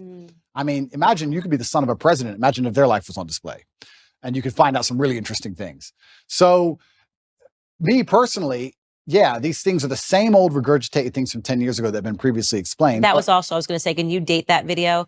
When that video I must have been, how old was I? 2015, maybe 2014. Okay. A long time ago. Right. And I think the best defense for all of these things, personally, I don't think that anybody should take my word for it. I think the best defense for all of these things are the voices of the woman directly involved. Right. We say, believe all women, right? That's what we say, isn't it? Okay, well, you don't have to listen to a word I say or believe a word I say.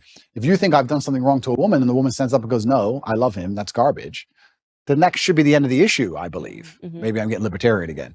But no, I mean, I very much agree with it. And this kind of gets into, gosh, what is the name of the guy in Hollywood that he just went under Me Too and Hammer something? Yeah, Army Hammer. Yeah. Right. And this is another person I defended on my show. He was in consensual relationships. BDSM was his thing. He was very clear that it was his thing. The girls were okay with it. Maybe because he was a Hollywood star, but he never lied. He never coerced. He never confused. And then suddenly one of these women decides to speak out against him. Now they've just cleared him of all charges. And I sort of have the perspective that if they were doing this in a consensual relationship, irrespective of how I might examine it and say, I would never do this in a consensual relationship, you can't then turn him into a rapist. Well, this is the thing. I don't think many people understand, especially the men who are vilifying me and attacking me and anyone who's upset by me, understand that first they come for me and then they're going to come for you. They come for any man that they don't like. And the way they do it is this is the weapon. They sit and go, okay, let's take some kind of sexual crime because it's heinous and it damages their name. And then because it's subjective, right? You say rape, you're right. Rape traditionally was grab a woman off the street and hurt her. Well, he didn't do that, but he did have a consensual relationship for years. And then now his girlfriend can be convinced to turn on him for a paycheck because the media will hype her up, make her famous, and pay her a wage. Now he's a rapist. Or even by more crazy extension, let's look at the Loverboy method. We have a man here who has spoken to a woman in a very nice, polite, kind way, has never even had a BDSM relationship with her, hasn't hurt her, hasn't hit her, only spoke to her nicely. She is saying he is nice. She is saying he did nothing. Okay, she's brainwashed and he used Loverboy. You can't even be nice anymore. You can't even be, if the government want to put you in jail for sexual crime, you can be a man with a woman, speak to her with absolute respect. She can love you with all her heart and say he has never hurt me, and you are still a criminal. Right. Right. Think of the mind bending. It's crazy. As a man, you're not safe. You're not safe. If they want to get you, they're going to get you, and they're going to use this avenue because this is the most heinous possible crime you can be accused of. The process itself is the punishment. Let's look at what's happened to me. All those months of investigation. During all those months of investigation, there are pages and pages of files. Everything I did, everywhere I went, they were looking for me to break a law. I don't break laws. If I had even sped in a car, if I had littered, if I had done anything, it would all be in the case file. So they're spying on my entire life trying to find a crime. They can't find one. Then they go through my entire personal life, which is now all over the internet, leak it all over the internet. So you go through the embarrassment. Then they seize all your money. $15 million have taken of my money. Then I went to jail for 3 months. Now I'm on house arrest. By the time I'm found innocent, I've been punished.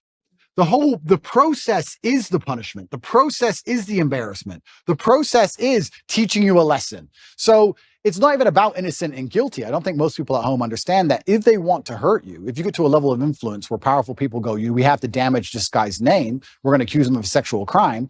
It doesn't matter if you can prove yourself innocent 3 years from the point they accuse you, because you've already been wrecked. That's the entire goal of it, right? So now we're living here. I'm sitting here as a person who's accused of a crime. The victims are on my side. There's no one against me but the state. I've done nothing wrong. There's these Twitter detectives, internet detectives, who know who funds them, trying their very best to prove me guilty for no reason by taking old videos and conflating the issue and trying to make it complicated when it doesn't need to be. And I just sit here and think... They are complicating the issue. I very much agree with you on that. I think that the goal of digging up these old videos was to say, well, this somehow legitimizes the case against him in Romania. Yeah. And that's just not true, right? You can say... You even said it. You're not proud of these videos. You can say, I think Andrew Tate is immoral. I think the things that he said here are not principled. They're trying to say that because of things that you said 10 years ago, you shouldn't have a platform to young men today. It's just too much conflation. I made pro-atheist videos back then, and I'm very embarrassed of those. Right. I'm extremely embarrassed of the videos. I would sit and say, God is not real. In fact, I'm more embarrassed of those videos than any other video. Wow. And I would sit there, and now I'm devout to my religion. So I would sit there and try and talk about how God wasn't real, and I thought I was smart. And now I watch it and think I was an idiot. And I like to think of myself as a pretty wise person. I wouldn't have a platform if I wasn't wise.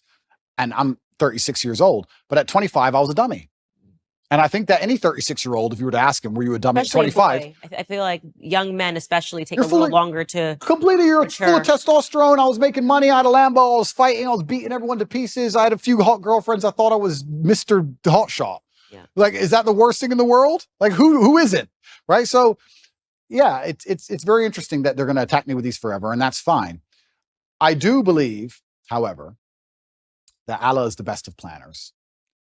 And I am, in many ways, I wouldn't say happy, but I feel like this whole criminal investigation is going to be a fantastic end to all of this once I'm found innocent. Right. I believe. And I do believe I'll be found innocent. I've seen all of the case against me, and there is no case. And it's very difficult to put somebody in jail when there's nobody saying he did anything wrong.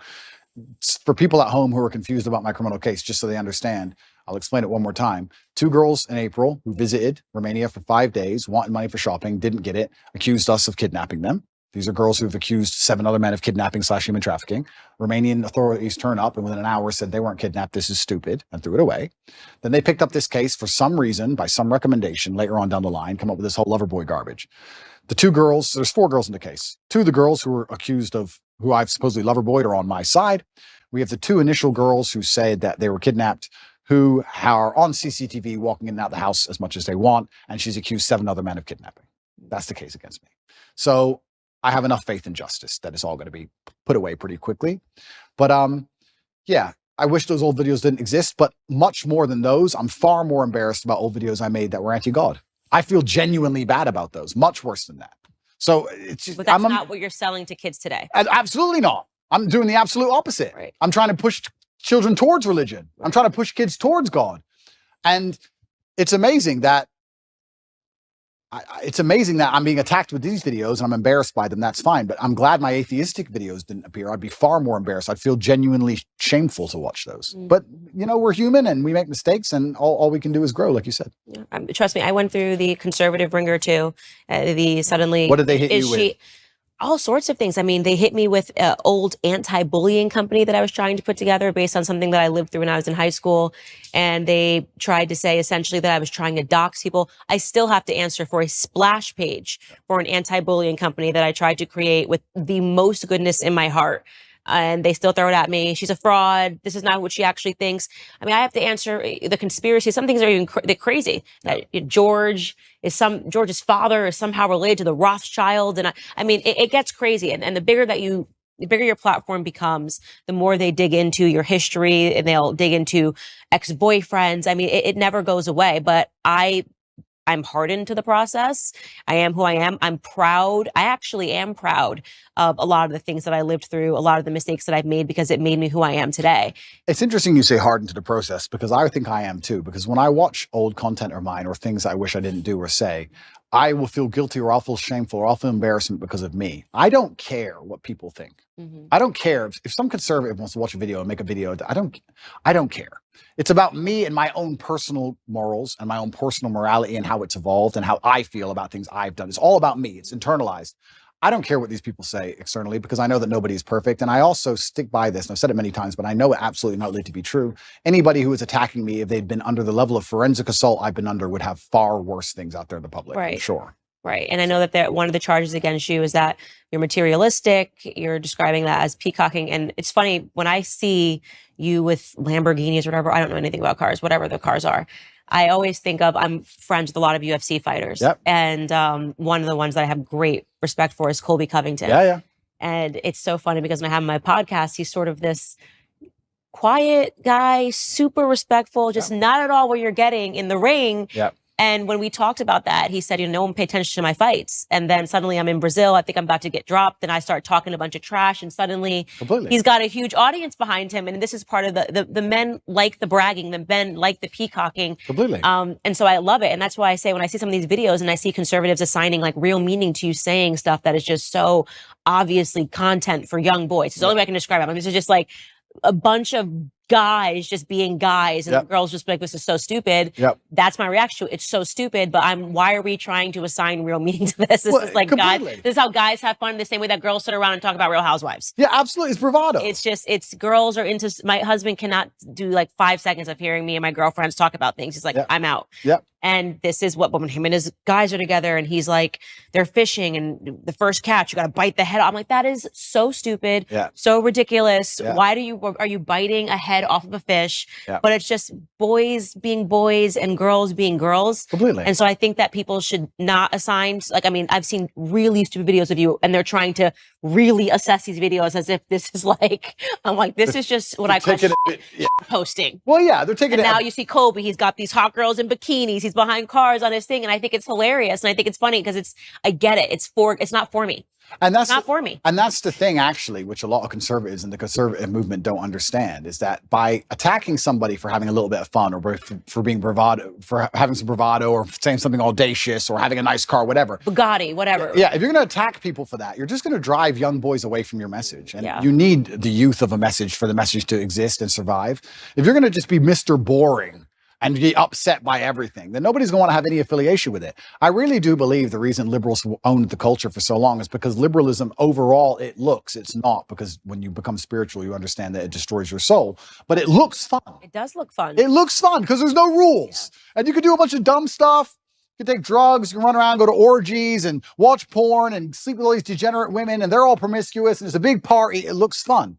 And we talk about culture and how important it is to win the culture. Okay, well, then I come along and I'm largely conservative minded and I have this massive fan base. And then you're going to attack me and say, Andrew has a car. That's bad. Yes, well, is that the fight you want? Is that how you're going to win this culture war? I very much separate myself from the conservatives that do that. I'm like, on my show, I'll show a clip and I'm like, I can't believe this is even being passed around as something that should be taken seriously. It's so stupid. Yeah. It's so ridiculous. It's so obviously content for guys. Yeah. This is what I imagine if my husband left to his own devices and he's around all of his lads in the UK. I mean, the stuff they talk about is just so stupid. But then he thinks the same thing about me when I'm with all of my girls. Completely. It's so stupid. Completely. And we do need to stop being so severe. Okay, it's materialism. Okay, I get what you're trying to say, but also this is just fun content for guys. But then let's also talk about the materialism thing, right? Because it's interesting to me that conservatives will sit and say, oh, materialism is bad or it's anti-Christian, etc. And I understand where there might be a point to argue there. But I tell you something, if you're completely and utterly broke, then you need the government to eat, then you're in a lot of trouble. We talk about the matrix and resisting the matrix. One of the tools to doing that is financial freedom. And this is one of the baseline realities of it. I'm not saying you should sell your soul for money. Absolutely not. But if you want to truly resist the matrix as a whole, you need to have money to do it. It's pretty hard to do when you're broke. Even me as a person, if I had no money, the current situation I'm in would absolutely and utterly destroy me. I would be completely and utterly wrecked. Like, how could I pay my bills? They've taken $15 million of my money. I'm locked in my house. So you need to have a degree of financial freedom. Otherwise, you're going to end up just doing what you have to do to eat. You look at these people in England. There was a video that recently was on Twitter. I felt really sad when I saw it. It was a workman taking down the British flag and putting up the pride flag. And someone shouted at him, hey, bro, you're removing the wrong flag. And he goes, I know, mate. I know. You're taking the wrong flag down, mate. At least you know that. But he had to pay the bills. He has to feed his family. What can he do? He's the flag hanger. All he can do is hang the flags. If he doesn't do it, someone else will do it. He loses his job. So if you're completely and utterly reliant on a wage or you have no money, well, now you have a new tool of enslavement. COVID was all based around that. I just got to go to work. Just get the injection. I got to wear the mask. I got to fly. I got to work. It takes a lot of money to sit down and say, no, I'm too principled. That takes money to do. So it's also interesting that conservatives want to attack materialism. Okay, perhaps I didn't have to buy a fancy car. You can get upset about that if you like. But if you're not financially free, it's also pretty difficult to stand up and tell the truth. Even if you make a lot of money, if you're reliant on, let's say, a sports team for a contract, even if you make a lot of money, if you don't have enough saved, you can't tell the truth. Even if you're rich, they're all still complying and bending because they have a contract they're adhering to. It's difficult. So I don't think that if you had somebody who was trying to inspire the masculine youth of tomorrow to resist the slave mind, teaching them to be financially free would be a bad thing. I think it would actually be a good thing. I think men need it because they view it as aspirational and no one escapes it. I would definitely not describe my husband as materialistic at all. He likes cars. There's just something about cars that men like. Absolutely. My son, truck, car. It's psychotic. I mean, it's such a boy. Every time he sees a truck, a car, any car that looks cool, he's two. Yeah. He's two. So there is something ingrained in men that his first word was truck. You know, every time a garbage truck goes by anything, he's just like a school bus. Men like that for whatever boys like that. Men like that.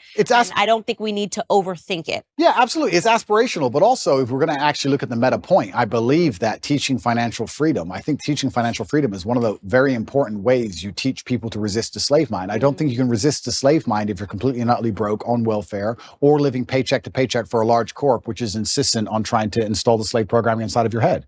I think it's very, very difficult. I actually think financial freedom is a key component to it.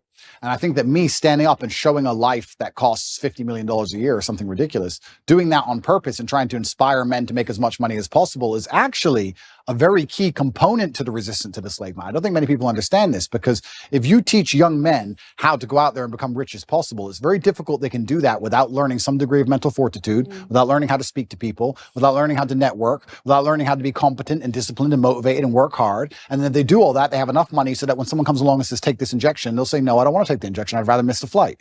So there is a key component of resistance which actually involves materialism. I'll argue that if I was exactly the same person with the same viewpoints, but I was completely and utterly flat broke, I wouldn't be able to make the same impact on the world. And I wouldn't be able to resist the programming the same because I need to eat food.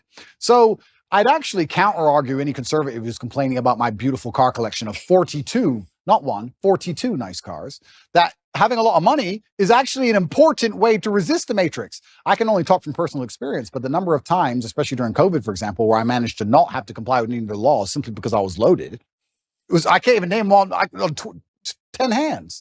So materialism is important. I think we should be teaching, especially the young boys, especially people who understand, who want to live in a very rational world, who want to live in a world which is based on common sense and dignity and honor and respect and all the things we're trying to teach through conservatism, is that if they don't have a degree of financial stability or financial independence, they're going to end up getting wrecked anyway. They're going to work for Woke Corp.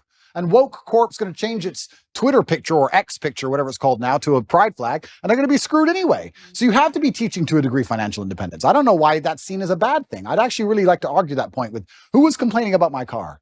I think who was complaining about one of my 42 cars? I think it was a packaged, this video and kind of showing that you're not actually good for young men. And they wonder why they lose the culture war. Imagine sitting there telling young men, don't have a nice car like him, don't be fun like him, don't do that. Like, what planet are you people on? No wonder. Just have a sense of humor. Like, I think Colby Covington's Instagram is hilarious. Completely. I know this is not how he lives. First off, to be an MMA fighter, his whole life is diet, extra. I mean, he's beating his body every day. He doesn't really have time to be going to the strip club. And, but I get the brand. I think it's hysterical. He's actually a really wonderful human being. And I'm happy that I'm not so serious that I don't see the humor in this. And boys love it. They do. They do love it. And I wonder if these people really don't see the humor, or if they're just so desperate to find an attack vector that they're just going to get upset by jokes. I think that's a good question. But I want to get to what your belief is in terms of when you start talking about the Matrix, because I will say, some of the people that have been going after you, Liz Wheeler obviously has been one of them. Liz Wheeler has been one of them. I think you blocked her. Ali Stuckey has talked a lot about it. I know these young women, they're not a part of the Matrix, okay? I have a lot of disagreements with them. Stylistically, we have disagreements. Ali means what she says. Even if I disagree with her point, I know she means what she said. It's not an act for her. She's not trying to do anything. She says it because she believes it. I've known her for years. She's actually been very good to me when people were the guard of conservatism. Ali had me on her show. She had a platform for me. Liz genuinely believes everything that she's saying. I don't think she's a part of the Matrix, even if I think that there are some pieces of it, of your life and why people gravitate towards you, that she doesn't fully understand. And maybe she never will understand it. But they, to me, are not a part of the Matrix. Okay, so let's talk about what the Matrix is and what the Matrix isn't. Sure, let's talk about the Matrix. Before we do that, let's talk about this recent conservative attack. I want to make it clear that I don't watch basically any of the attack videos made on me. I'm busy and I'm very happy with my life, and I don't allow attacks on my psyche. If somebody makes a video that attacks me, I don't watch it. I don't watch it because I don't want to watch it because I don't care. I don't watch them either. I don't care. Yeah. And I don't say this to insult Liz or anyone else. I don't know them enough or respect them enough to give a shit what they made or what they say. I don't care. So I can't talk about the specifics of what she said because I don't know what she said because I didn't watch it. However, I don't believe it was well-intentioned. I think that there is certainly a degree of jealousy that came with my massive influence in the number of views I got on the Tucker Carlson show. I think that the fact that 10-year-old videos, which have been debunked 30 times, are now coming up again is not well-intentioned at all. But I can't be entirely sure of that. So I can't comment specifically on their attacks because I haven't watched their attacks. I think they're seeing those videos for the first time. That's why I said I'm trying to bridge the gap between, I only knew about those videos for a long time because I've been paying attention to your UK career. Yeah. I don't believe these people had been. I think the first time they were introduced to you was on Tucker Carlson's interview. Yeah. If I'm guessing, I have not spoken to them, but so they're just seeing this. Then somebody starts circulating old clips and they are like, oh my God, this person, this must be true. Again, guessing, have not spoken to them about you at all. Got it. Well, it's up to them to come to their own conclusions about me. I'll live my life and I'll continue to live my fantastic life and I'll be the best person I can be, and they can come to their own conclusions. They can make videos in support of me or attacking me for the rest of human time. I'm not going to watch any of it. I'm not interested. Right. So that's those two. But in regards to the Matrix as a whole, the Matrix, I believe, and I use the term The Matrix from the movie because I think it perfectly describes the world we're in today. I believe we're living in a false reality which is projected inside of our minds and is designed to distract us long enough for our bodies to be abused. In the movie, it's for body heat. In the real world, perhaps it's for some physical labor. But I believe that we're not living in a real version of reality. I believe there are gatekeepers on the truth, the agents, who try their very best to keep us asleep. And I think the end goal is to keep us distracted long enough for our body to be utilized and then for us to die. Who is the Matrix and what is the Matrix as a whole? I have to be very careful what I say, and I don't want to get in too much trouble. But I think anybody who is perspicacious enough to understand how the world works understands that the media machine is trying very hard to keep us convinced of certain ideas and also to keep us arguing about very unimportant ideas. So people behind the media machine who decide what goes on the news can do whatever they want to do. And the things they do usually have dire consequences to all of our lives. Right. So I would say that the Matrix as a whole is the media machine from the projection point of view, and that the people who control the media try very hard to make sure they have ultimate control over all governments and all important decisions on the planet. I agree. I totally agree. Welcome to the conspiracy. Welcome to the conspiracy. Don't listen to my podcast. I'm in on like CIA documents, showing people it's not a conspiracy theory. These are declassified CIA documents. These are things that they actually did and that nobody pays attention to because it happened 60 years ago, but it's been declassified.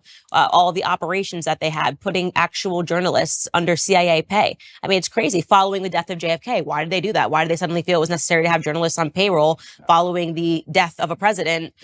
Who there were a lot of questions surrounding his death. So you've got the right audience with me in terms of that. I think the media is the enemy of the American people. That is why I liked Trump calling that out right away, talking about fake news. What I don't understand is why anybody listens to anything they say. I know it is because they've been caught lying so many times. Is it just because they lie on repeat over and over again to the point where people just accept it? Is it because it's cowardice and accepting that these people constantly lie to you makes you adopt a worldview, which is scary because you have to now think for yourself? I'm not sure what it is, but how after, especially the last 5 to 6 years, can you believe a word these people say to you? Well, because if they say it enough, it becomes true. And they've been able to show that if you say something over and over again to someone, they will accept it as a truth. And that was another declassified CIA experiment. It was super interesting. They put a bunch of people in the room. So let's say there's 20 people in a room, right? And 19 of them are agents, and one of them is actually the person they're testing. And they show you a picture of what is clearly a banana. And they go around the room. The last person they get to is the one that's being experimented on. Everyone else is an agent. And they say, "What is this?" And the first person says, "Apple." Apple. It's clearly a banana. By the time they get to that 19th person who is not an agent, that person just says it's an apple, even though it's clearly a banana. They don't even believe their own eyes anymore because they're going, okay, well, if 18 people in this room have said that it's an apple, what do you see? An apple, apple, apple. Then they just say apple. So there's a lot of evidence. They do it because it works, and everything around us shows you it works. We're right now debating whether or not children can pick their gender. How did we get here? This is something that you couldn't even fathom when we were in high school, that people would be saying like your little boy could be a little girl, but we're here today and actual adults are believing this information because it's been said enough times to whatever segment of the population that they're accepting it as true. So they do it because it's been effective. And that's why God is so important, because God is a hard line that you cannot be crossed, That's why you will not be libertarian. That's why I'll not be libertarian. You will not be libertarian. That's right. No, but if you have, yeah, it's true. Because if you have faith, then there's rights and wrongs. Like you said earlier, there's sin and there's good, and there's a line that can't be crossed. And the psyop is very difficult to penetrate. And that's why in the Islamic world, for example, we have very little of these problems because it's haram. Problem solved. Haram. Next. But yeah, it's certainly scary, and I don't think people understand how evil absolute power will make a person. I don't think people understand how petty and how vindictive and how degenerate absolute power will make people. I think there's a degree of naivety in the population when you talk about the Matrix and the people who are behind the media, and they believe these people might be powerful people or rich people, but not necessarily bad people. But unfortunately, I don't think they really truly understand the reality. I had a theory that I was arguing with somebody with, and I keep using COVID because it's a perfect example of the psyop. Everybody who once believed in COVID now no longer believes, mostly all of them, which I find actually remarkable. Because when I talk about COVID now, in front of 20 people, everyone's like, yeah, man, that was garbage. But during COVID, I couldn't find a single person who wouldn't wear the mask. I was like, oh, I'm by myself. I got arrested in Germany. Me and Tristan got arrested, surrounded by mask wearers in handcuffs. I'm like, what the? And I guarantee if I was standing in front of those people now, they'd all be like, yeah, COVID was stupid. It's amazing how people want to flip and forget reality. So I use COVID because people were fully psyoped and now they're not psyoped. And I'm trying to wake you people up to understand something about how garbage it all is. I'm trying my very best to make people understand that the people who make the news have no interest in you being informed. Why would they make the news and broadcast it to you everywhere for you, little Mr. Nobody, to understand how the world works? Why would they care about you knowing anything that's important ever? You're not a slave if you're knowledgeable. And that's why I always say, go back to when we had physical slavery in America. A requirement to maintain that was ensuring that slaves didn't learn how to read. That was part of the slave code. They weren't allowed to learn how to read. And if you were caught teaching a slave how to read, you too, as a master, would fall victim, right? And that it was so important for them because they know that an educated mind can't be enslaved. Absolutely. So the goal of the mainstream media is to keep people stupid. And it is why I think that despite the fact that you admittedly say that you are not a conservative, and despite the fact that I don't think you're overtly political, none of that really matters. I think what matters now is what you will do with the platform that you have, Completely. what impact you will have. Completely. And inspiring people to free think and to not believe all the slave programming which is told to them and to not just follow lockstep with the lies that are given to them, I think in and of itself makes you a conservative and to a degree makes you political. Unfortunately, now that's how the divide exists. If you're teaching people to think for themselves and be strong people of agency and self-respect, then you're going to be on one side of the political spectrum. And if you're teaching people to be the absolute opposite, you're going to be on the other side. And by extension, I guess I am political and I am conservative just because I'm telling men to stand up and to be strong and to think for themselves. And that makes you resist the slave programming. And I like to believe that the conservatives themselves have resisted slave programming the most. But yeah, it's a scary world we're now living in where things that I'm saying, which were basically completely accepted by the entire population 15 years ago, are enough to make me the most hated man in the world. But isn't that crazy? I think the things I'm saying are things that were widely accepted for a very long period of human time. I think they're the things that are still widely accepted in most of the world today.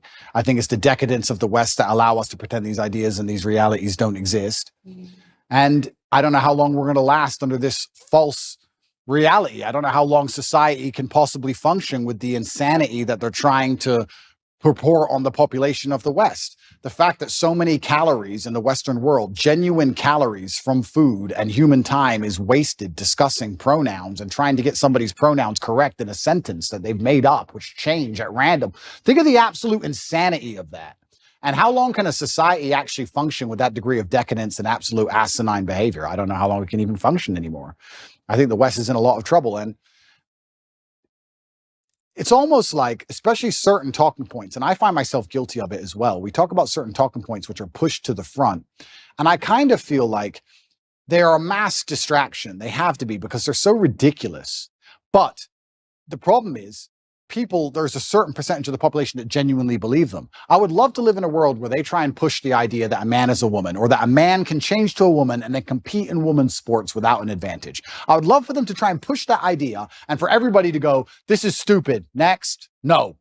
But because some people believe, we have to now waste our time discussing and debunking the most obvious, hello, water is wet. We have to sit here and talk about the sky being blue for days and weeks and years almost at a time. Talk about the ultimate distraction tool by the Matrix, for them to sit there and go, you know what?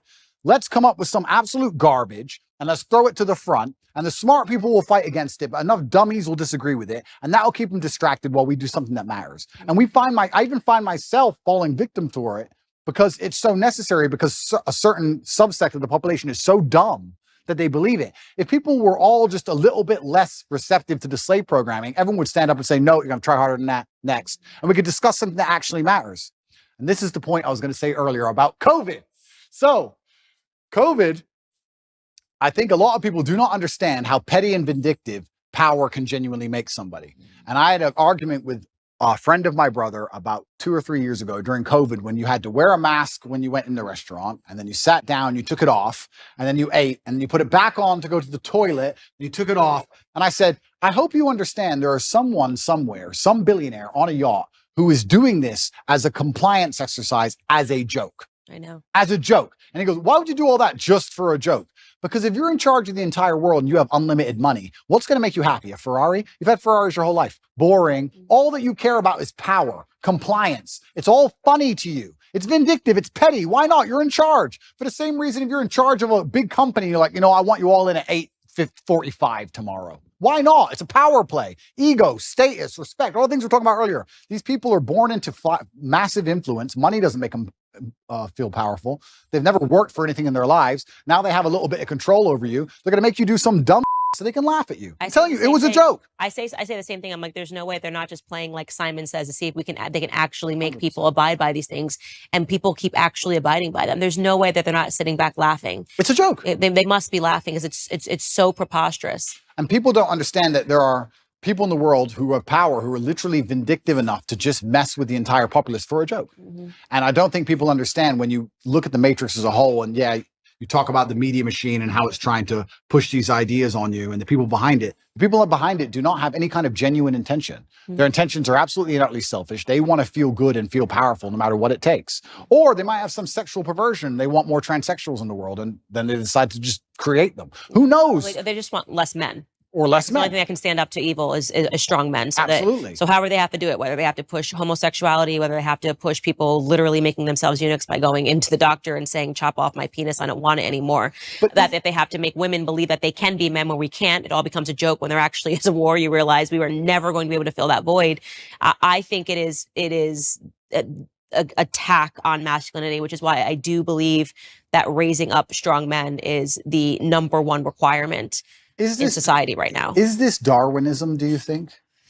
Well, is there a Darwinist? And that's a good question. Is it? I mean, and the reason is because I actually truly respect you, Candace. You're very smart. You're very smart. And often I sit on podcasts and I just talk, but I want to actually get some feedback. If you walk into a doctor and say, please chop, I can't even say it. You know what I was saying? Get rid of it. Please. Affirm my mind. Please. I watched the Disney Channel. Please.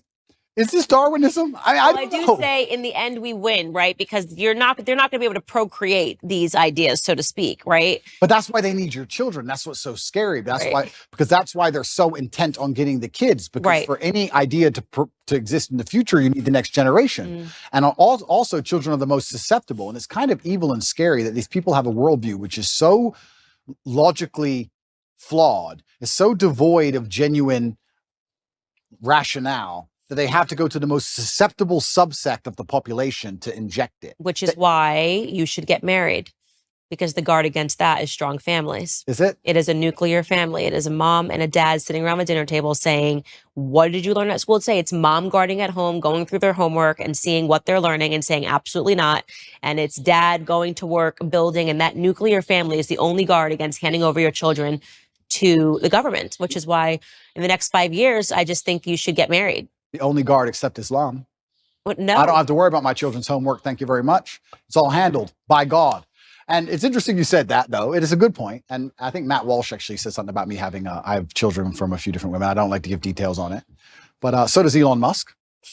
And I do think, although this may be elitist, I will state here that at a certain level of finance, it's not the same crime as it would be if I was a traditionally financed individual. I can afford 2 or 3 families, and I can afford to see them all, and I can afford to go to 3 countries in a single day on my jet if I need to. And I'm a very good father to all my children. I love them very much. And you're right. I completely agree with you. The nuclear family is the answer.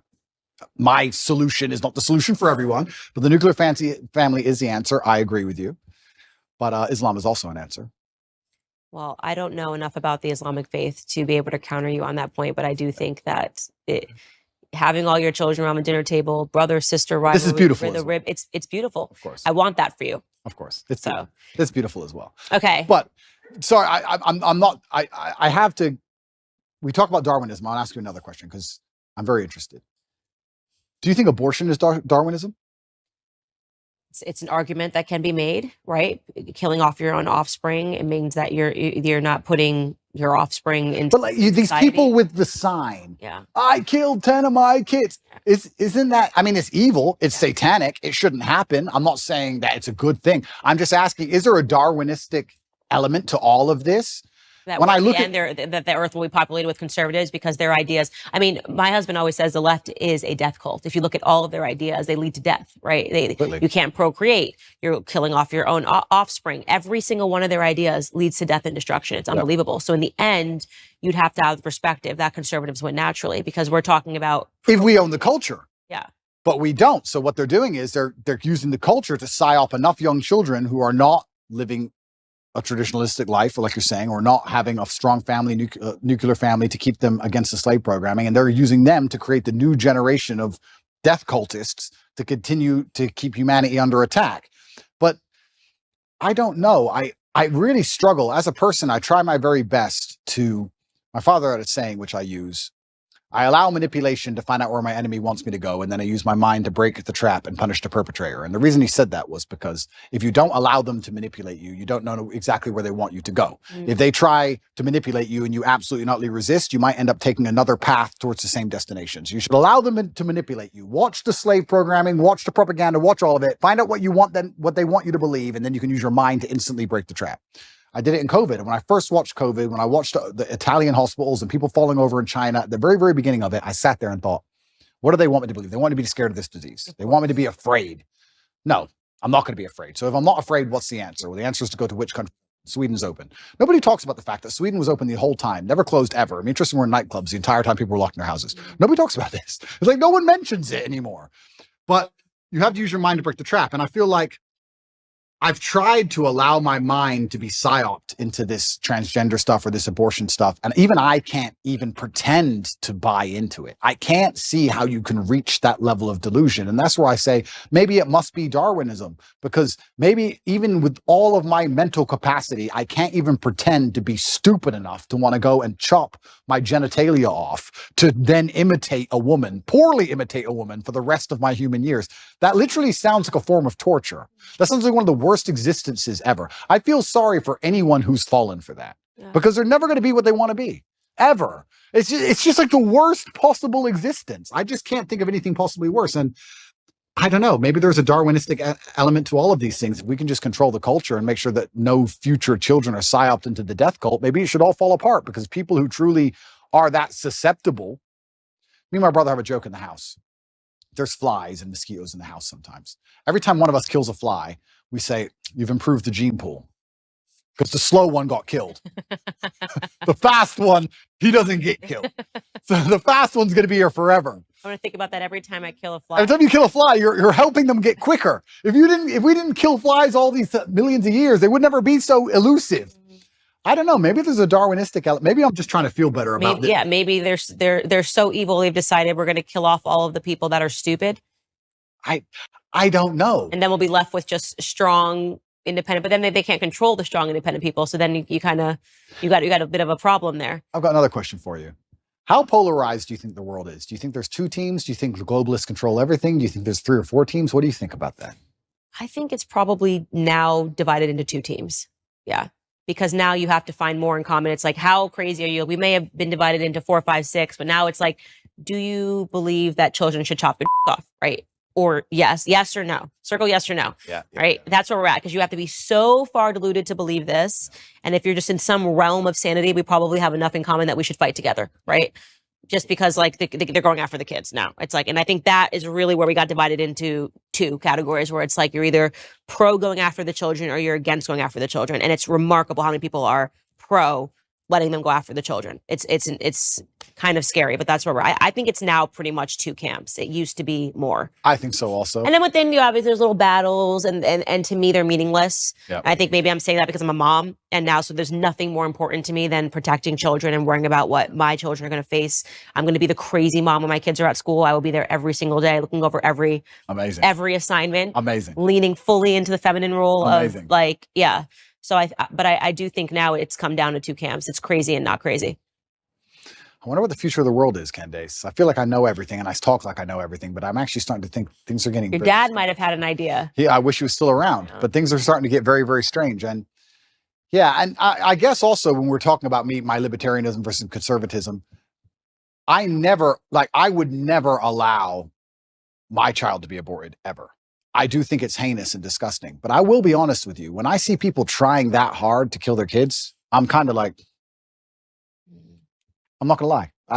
Maybe that's the libertarianism in me. Maybe, I don't know, but I'm just like, there's got to be a Darwinistic element to some of these things. I don't think they should happen. I would love to stop them all. I believe that all life is precious. I think it's heinous.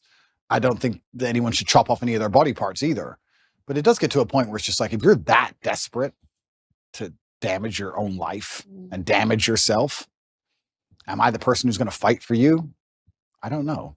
Well, these women are broken and they're brainwashed. And I like to think that if they hear the right message, something in the same way that I think a lot of broken men heard you say something and it woke something up inside of them. Very true. I think that they can land on my message and they can hear it and go, wait a second, that thing that was killed inside of me systematically from the school system and made me think that what it meant to be a woman was to be a whore, because that's kind of the message that's going out right now, 100%. to be a whore and hate children, which is the opposite of what it means to be a woman. Agreed. Then when they hear something and I talk about how aspirational family is and something is, or how much I love being a mother and then I think inside of them, something spiritual happens where they go, wait a second, I think that's actually what I am. Yep. I've been conditioned to believe I'm this, but actually this is what I am. So I'm more hopeful that the more that we have better pillars in society, that we have people speaking out on the opposite messaging that Hollywood is bringing, on the glory of being a woman, on the beautiful of the yin and the yang, on that submission in a marriage is not a bad thing, actually. It's a beautiful thing. I agree. And these messages have been perverted, that we make a difference. And I think we know we're winning. No, we are now winning. they want censorship. Now they want the people taken off the internet. Now they want this person to go down. And that they weren't doing that when they were winning. They didn't care. Everybody was allowed to have a platform when Obama was president. Completely true. We are winning. And I just think it's an unfortunate of the human condition that people don't really like to learn lessons the easy way. They have to learn them the very hard way. And it's very difficult for us to sometimes sit and tell people the truth, and they just don't want to learn it until it's too late. I like to think that these women who hold up these I lost 10 babies, I killed 10 baby signs will one day wake up and feel very sad about what they've done. And they will definitely. And it's possible. Right? And it's possible. And I think even time will show them, God will show them with time. I don't know how I'd talk someone out of the transgender argument. Like, how would you convince someone who is 100% certain they want to mutilate their body to not mutilate their body? That's a scary one to me, because their mind. And that's also one that you can't really undo, which I think is sad, which is why the suicide rates go up after transitioning, I think, is once you do it, you've committed. But I've sat down with a man that did that, had the full surgery. His name is Walt Heyer, and he's dedicated the rest of his life to waking up other. Well, that's the most noble thing you can do. Yeah. He's like, this is what I did. This is how I was convinced. This is how I was brainwashed. This is what happened to me. I was actually just molested when I was a kid, and I just wanted to get rid of my identity in any capacity. So I did the most extreme thing that I could possibly do. I platform those individuals. And I think that he runs a not-for-profit now, which, Sex Change Regret. There's many people that are like him out there. And yeah, it's going to take God, it's going to take spiritualism, and it's going to take repurposing your entire life after you do something that extreme. Hopefully just us having this conversation prevents people from making those sorts of very serious decisions. And, but this is why YouTube will try to censor this conversation. Right? I mean, that's the whole point. Is my face is on it, you're in trouble. So I'm going to ask you a few more questions if you don't mind. My face is troubled too, I would just like to state. Yeah, of course it is. Why do you think marriage has reduced in the Western world? Why do you think less people are getting married than before? Conditioning. It's all about social conditioning, and it's about the feminist messaging. Going back to our conversation about the matriarchy, they've totally conditioned women to believe that marriage is a trap, that you are going to be unhappy, that you are going to be sacrificing your freedom, when in reality, I got more freedom than I ever had when I became married, because I finally became a secure woman. Yeah. I knew what my purpose in life was when I had children. Yeah. Everything else is so stupid and meaningless. How could you think you were going to find your purpose at the bottom of a Red Bull vodka at One Oak, Candace? You know what I mean? How could you think that? Well, because that's what Hollywood told me. That's what I saw on MTV. Yeah. And I thought that was all aspirational. I look at those women, I think they're miserable. I look at these women that are still finding their freedom. I say, find the number one feminist that you know and ask yourself a question. Do you think she's happy? Completely. Chasing her career. Do you think Chelsea Handler's happy? Never. Right? And the answer is no. And so I'm lucky that I got that wake up call. I'm blessed that I got married. I'm blessed that I have, 3 children now with this one on the way. And the more that I can talk about how happy and fulfilled I am for the first time in my life, right? Not when I was drinking and pretending to be happy, but for the first time I actually am happy. And I got those things by finally realizing that the message that those things were going to constrain me was utterly false and was meant to put me down a path of misery. Why do you think men are not getting married? That's women. Do you think men have something to do with it as well? Same thing. I think, well, first and foremost, I think, and I speak out on this, women are not desirable right now. Everyone's a Kim Kardashian clone. I asked you earlier, what don't men want? And you said promiscuity. Well, that seems about the only thing that's being offered right now. When I open my Instagram and I've got butt cheeks and I'm going, people are like, I don't understand why no one wants to, this woman's been married 4 times. I'm like, well, I can understand it, because even if men think they want it in the short term, when you see a girl, she's half naked, she looks good. Yeah, sure. You probably do want to have sex with her. I bet you're wired that way. You're hardwired that way. But then what happens after you have sex with her and you realize that so did 20 other dudes 100%. in the same week, you don't want her. You nailed it. You absolutely not only nailed it. And this is where we're in such a difficult, it's a race to the bottom between the two genders, right? Yeah. As the women act worse, the men act worse by extension. Yeah. Because if you're going to be moral in an immoral world, you're going to end up wrecked. Right. So it's getting harder and harder. So we have to kind of like fix one of the genders first. Women aren't desirable right now, as in the Western Hemisphere as a whole. And of course, finding a wife is hard. Finding a wife is hard. And it's because women are literally being conditioned to behave like sluts. Completely. And they're also being conditioned to leave the man as soon as things get difficult. There's a lot of programming in this I don't think even many people pick up on, but women are conditioned to act a certain way before marriage, but also during marriage, men and women are conditioned differently. If you have a man who's been married for 10 or 15 years, and let's say he doesn't sleep with his woman anymore, and he goes on TV and says, me and my woman have been married for 15 years. We no longer have sex. I'm not satisfied. I should leave. Everyone will say to him, no, you can't leave. You can't leave her just because she won't have sex with you. Are you out of your mind? Are you crazy? Stick by your woman. She has an emotional problem, etc. If you had a woman who said, I've been married for 15 years, I've been with him, I'm not attracted anymore, I don't have sex with him anymore, you deserve freedom, you can go get someone else, why are you putting up with this? His feelings aren't your responsibility. So it's actually very interesting also, the psyop happens post-marriage. Women are also attacked post-marriage to not try, not stick around, not worry about their husband's needs. Speaking to your point, one thing I speak to the young women that follow me about is making an effort after you get married. This idea, I was reading this ridiculous column, Ask Jane, where a guy was writing in earnest saying, I love my wife. She's a wonderful mother to our children. We've been married. She had 1 child. 2 years later, she gained 50 pounds and hasn't lost it. Yeah. And Jane wrote back to him and yelled at him for saying, he's like, I'm not attracted to her anymore. I don't want to. Just yelled at him for even saying this. And I'm going, no, why are you yelling at him for being honest? The idea that marriage is a finish line is problematic. That, oh, well, I got the guy. I pretended that I like to work out and go to the gym. And now that I've got him, I'm going to gain 200 pounds and he's just stuck with me. That is a poisonous mentality. You should make an effort for your husband. That's part of marriage, is caring about each other, caring about each other's health. Health is wealth. So it's even that is toxicity to say to a woman, to say to a man, you just have to like her anyways. If she's 300 pounds and doesn't care anymore and sits on the couch all day, that's not what marriage is really about. Completely agree. And I think everything in life is rented. I don't think anything is ever owned. I think that your health is rented and you have to pay the rent every day. And your marriage is rented and you have to work on your marriage every day. And your business is rented and everything you have is rented. I think the idea that even owning anything or anything as a finish line is wrong. You don't just start a company and go, okay, I'm rich now. No, you got to work on that company every day. It's rented. You don't just get in shape and go, I'm in shape now, it's done. No, absolutely everything's the same, and a relationship is exactly the same. And I completely agree with you. I think that the breakdown of the nuclear family and the breakdown of marriage in the West is actually one of the ills and one of the big problems with it.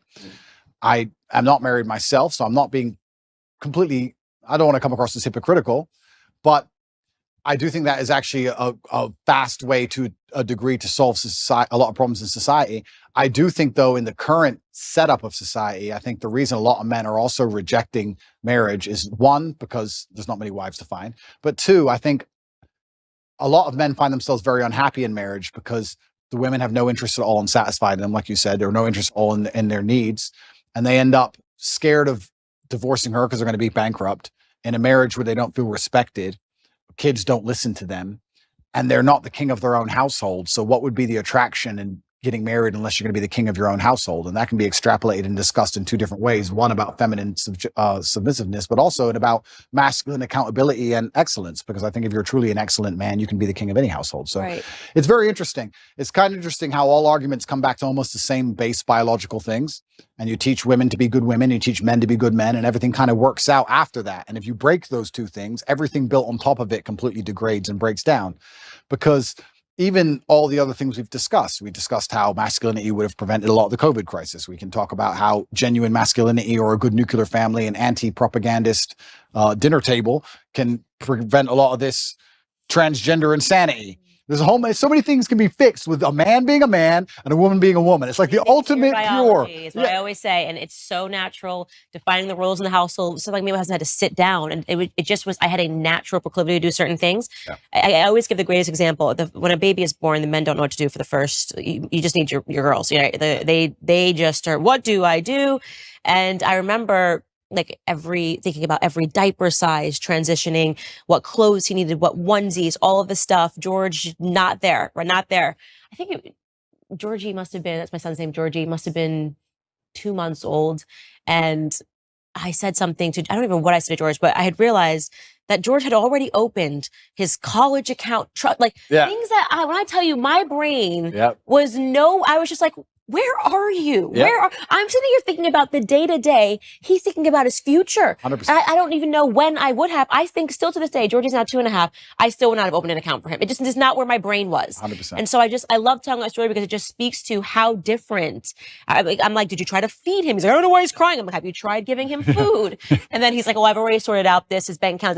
So when he turns 18, I'm like, where are you? Yeah. Men and women are different. And it's beautiful. Those differences are beautiful. Completely. The sex differences are a beautiful thing. Our instincts are beautiful. Yep. And we need to stop shunning them in this society. I love being a woman. I love that my husband's a man. We shouldn't be making someone feel badly about being a woman. We shouldn't make someone feel badly about being a man. Well, absolutely. And if I had to be pessimistic about why they're doing it, pessimistic and also very realistic, they want to cause absolute chaos and confusion, because during chaos and confusion, you can implement anything. Of course, slavery. It's slavery, right?